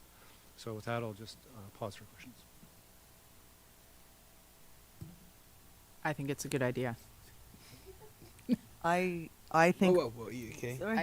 I mean, we need to do something. You're right, accommodation. I mean, we can't all, be friends and family with Councillor Kemps here in Blackrock, and that's an incredible expense for contractors coming in. And I worry that we are going to have trouble getting contractors if we do not have somewhere for them to stay. So I'm not averse. Councillor Paul? So I agree about the need, and I agree about that it's something we need to do, but I think we need to do it in the same manner that we would treat anybody else in the community and go through the same process, and not just give ourselves carte blanche to throw up as many RVs as we want to wherever for whatever period of time. I think we need to do our due diligence and have the same process because that's what's fair, I think. If that's what we're putting on other business owners and other people trying to achieve their goals. I don't know. Councillor McEwen, you had something? This might be a premature question, but you've mentioned the rec hall parking lot. Have other pieces of district property been identified as potential uses for this, or is that coming in a future report? Through the mayor, so we're just, we've looked at this in a cursory manner at this point, just to test council's appetite if this is favorable or not. But some ideas that have been proposed so far are Tugwell Field or perhaps somewhere along Seaplane. But Rec Hall was recommended as a place that might be advantageous. So returning to council in midsummer would be a couple of options for consideration. Of course, I'd be checking in with our planning department to see which land is useful for this and close to services and away from residential properties, etc. You know, I echo what Councillor Cole is saying. I think we need to take good stewardship. And I know I'm supportive of the report. I look forward to the options because I think that's the next step I think we need to do. But I would encourage you in those reports to look at places like the Yuki Campground, where come mid-September, they have a place that's available for 8 months. So my preference would be to go to places like that and see if there's an opportunity to use some existing hookups rather than, heading down to the rec hall, and which is not really set up, or Tugwell fields that we're all playing soccer on in September. So I think there might be some other options that you might be able to find as you start looking. So I'd support the two recommendations. Wait for the staff report and see, because I'm assuming that perhaps some other options would present themselves between now and July. I think I fully support this. I know how expensive it is to house workers, and then it'll directly affect the taxpayers too. So anything to save for the community is a win-win. So I would support it. Yeah, please. I will move that council approve option A to authorize the use of district-owned land to temporarily house contractors while working on district capital projects, and that council direct staff to return to council with the details and planning necessary to administer temporary contractor housing. I'll second that. Sorry. Thank you. Any further discussion? All in Question. Oh, yeah, go. Because Councillor Kemp's brought it up. It actually says in the motion the use of district-owned land, whereas we were talking about the potential of other options. Does this tie our hands? Non-district, maybe. As well as through a process that is our due Non-district. diligence, like the temporary use permit that we apply to everyone else. Mr. Mayor, if I may. Please do. So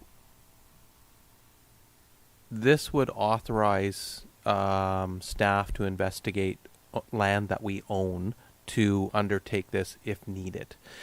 It would never prohibit us from using other campgrounds, contractors engaging in hotels, or providing any other types of accommodation.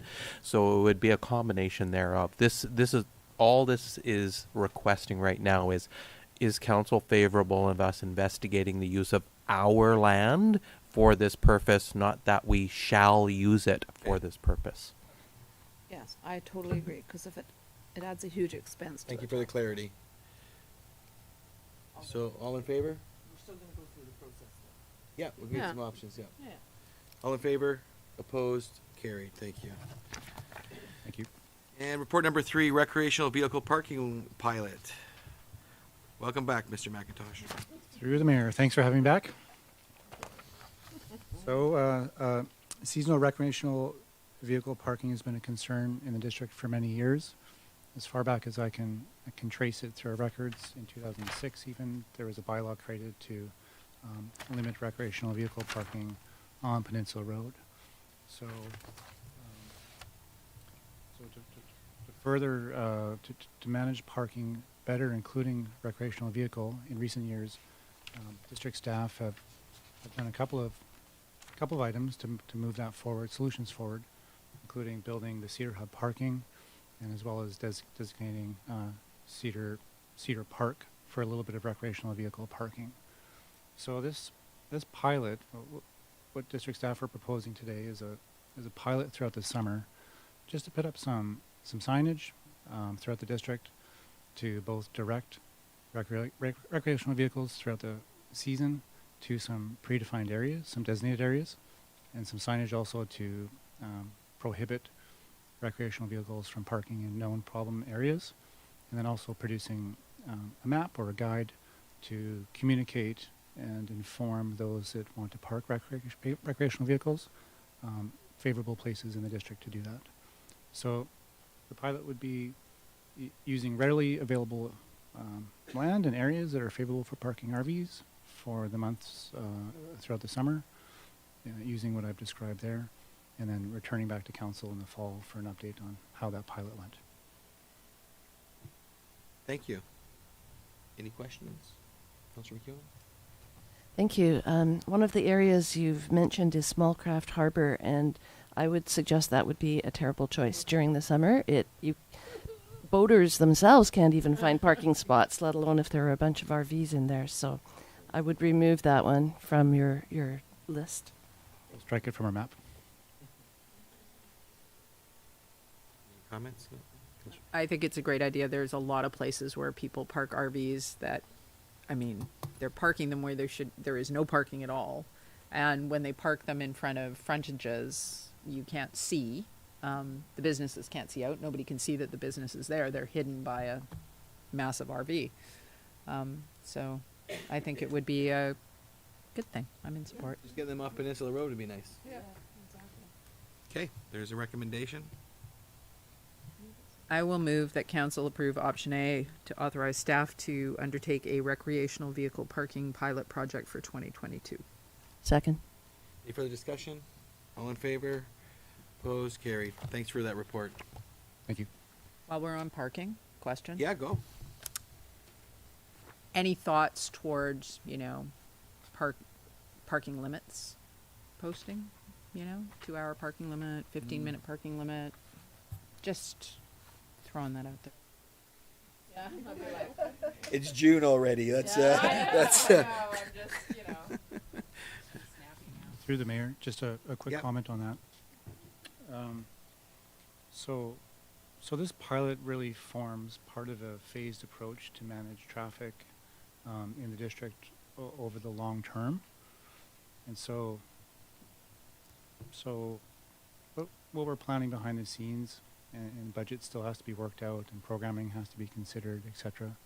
But so we perhaps complete this RV permit pilot rather this summer, and then in the fall and into the new year we look at doing a holistic and comprehensive, really a district-wide parking analysis and a study to understand the inputs and outputs and what the supply for vehicles is and the use, and then into the months ahead of and year ahead, 2023, 2024, we have a study completed, and that has recommendations for really how to manage this in an advantageous way for the district over the long term.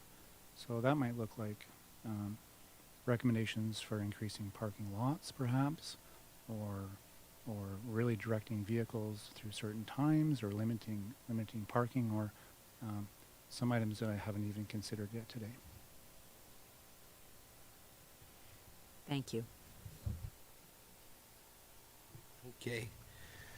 Moving on to notice of motion. None.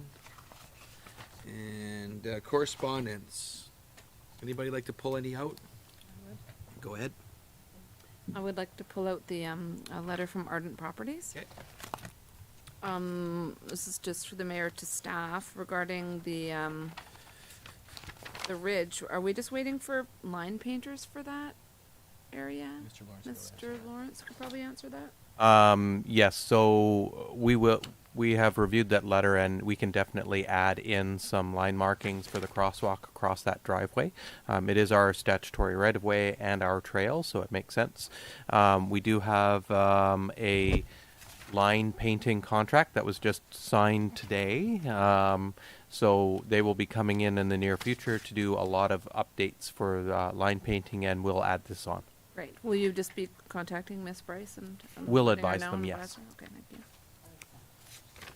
While we're on the topic of painting on the cement, I noticed the crosswalk at the high school, the colored one, has big holes in it. Do we have a program where those are scheduled for repair, or?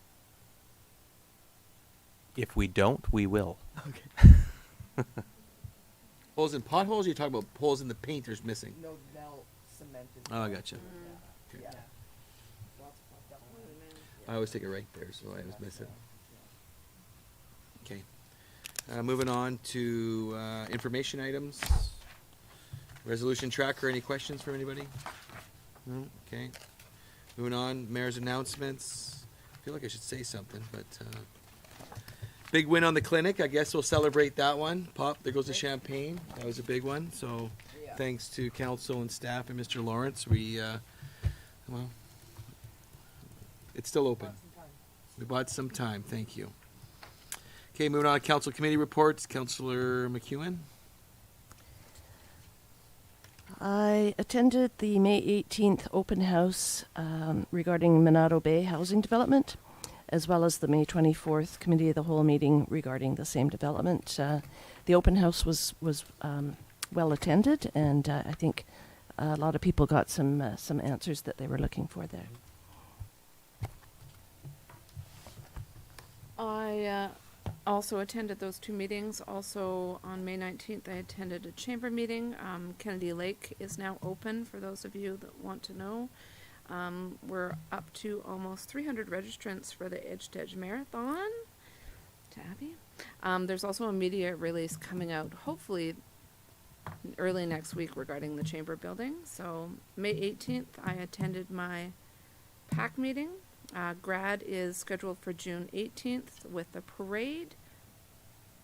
You're supposed to come to council. And there's also an open house before the school gets demolished on that day, so it'd be a good time for all When's of the us school to walk demolished? around within like a week after that.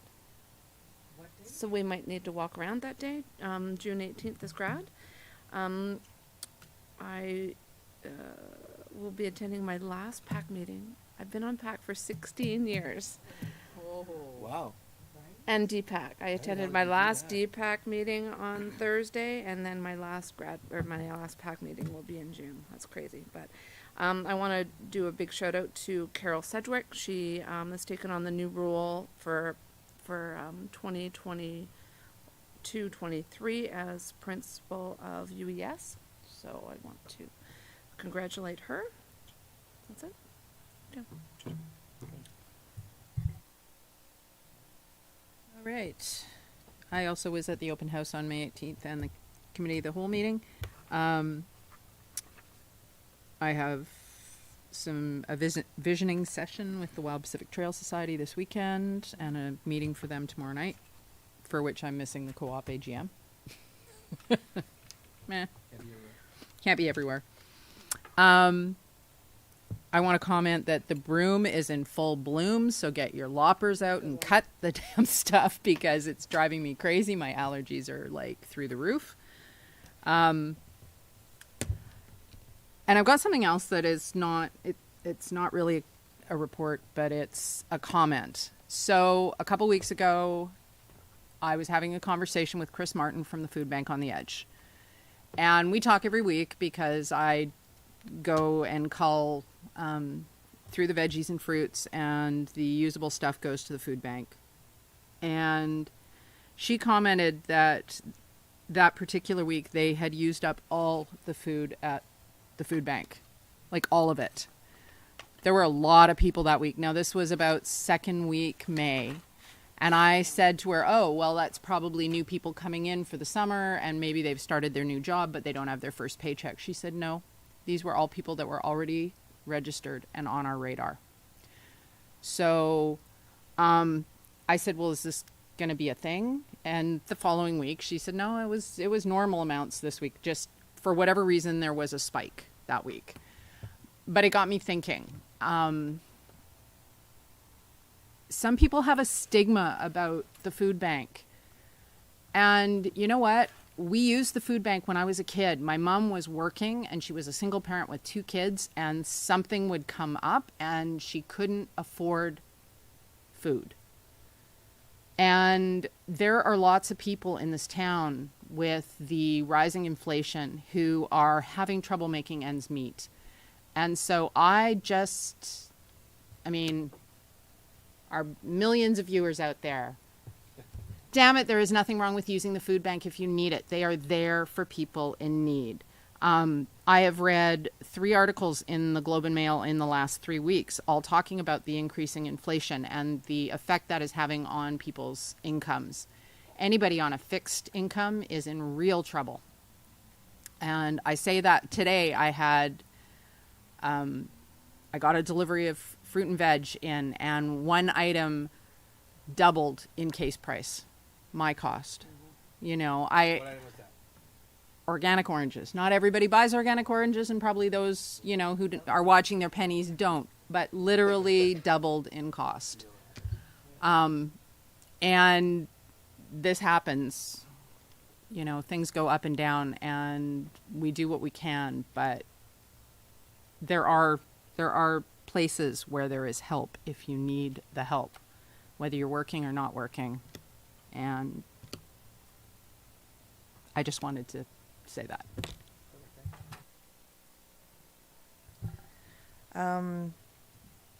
The open house thing. Sorry, maybe I am getting hangry. Barclay Community Forest, we had a meeting. Unfortunately, I was paged out just into it, so I can't report on that. It's going really well. It's They have a new manager there. And he's super lovely. I think it's a wonderful board we got going on, and we have an AGM coming up soon, so and it's nice to have a couple different personalities at the table. I know we have a wonderful board. I'm really lucky. Super, yeah. No concerns there. I went to a live ACRD meeting. Whoa, you recognize everybody? Right? It was amazing, and there'll be another one next month that I'll make to live, and it's nice. There's more and more people in the room each week, and I was starting to feel left out, so I made it happen, and it was lovely. From there was, the Health Network. There was talk about the heat dome that's we're anticipating for this summer, and of course we weren't hit heavy on the West Coast as they are in the Alberni Valley, but certainly carried that conversation over into the Cool It Emergency Network meeting that I was also at, and so we had some preemptive conversations with, you know, the emergency services there in some things that were done last time, maybe taking some tips from some ideas that they're going to be pulling off in Port Alberni. They have some funding and stuff, and they certainly are more in need, so just to be at the forefront so that we can say that we've talked about it, and if this then that, even if we don't have to use it. And I wanted to put a shout out. Last week was Paramedic Appreciation Week, and a shout out for whoever sent flowers to the ambulance station, because I wasn't there, but they showed up and the crew was there, and then they're lovely, and so we don't know who they're from. They didn't say, but it was a little appreciation card on it. And of course, it's Go By Bike Week is happening. So on Thursday, I am involved in an event here with my Cops for Cancer. We're doing a little mini tour to rock and a little bike rodeo and a whole little kicking that off. And I don't know if you have anything you want to add to that. No. Thursday, yeah. It's on my Facebook. I'm going to share it to the community board.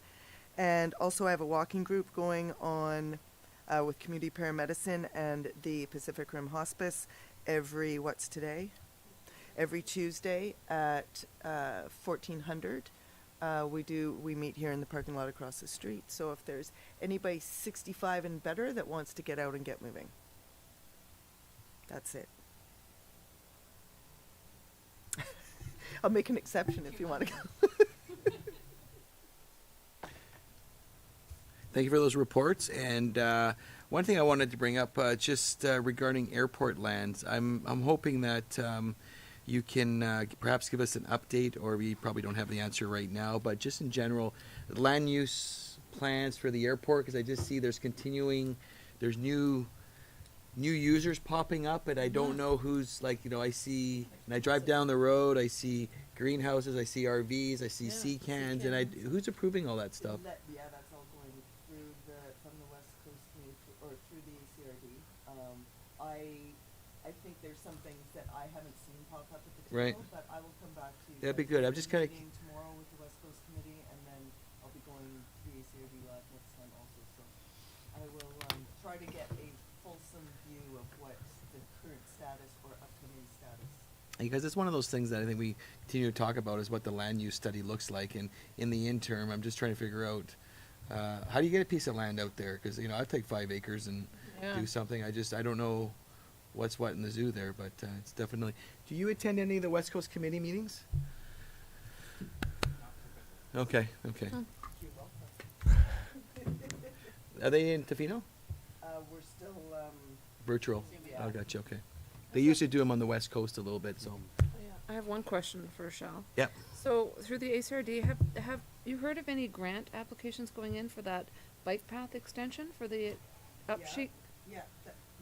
Did you tell me that? And then I did give you guys the words to what the.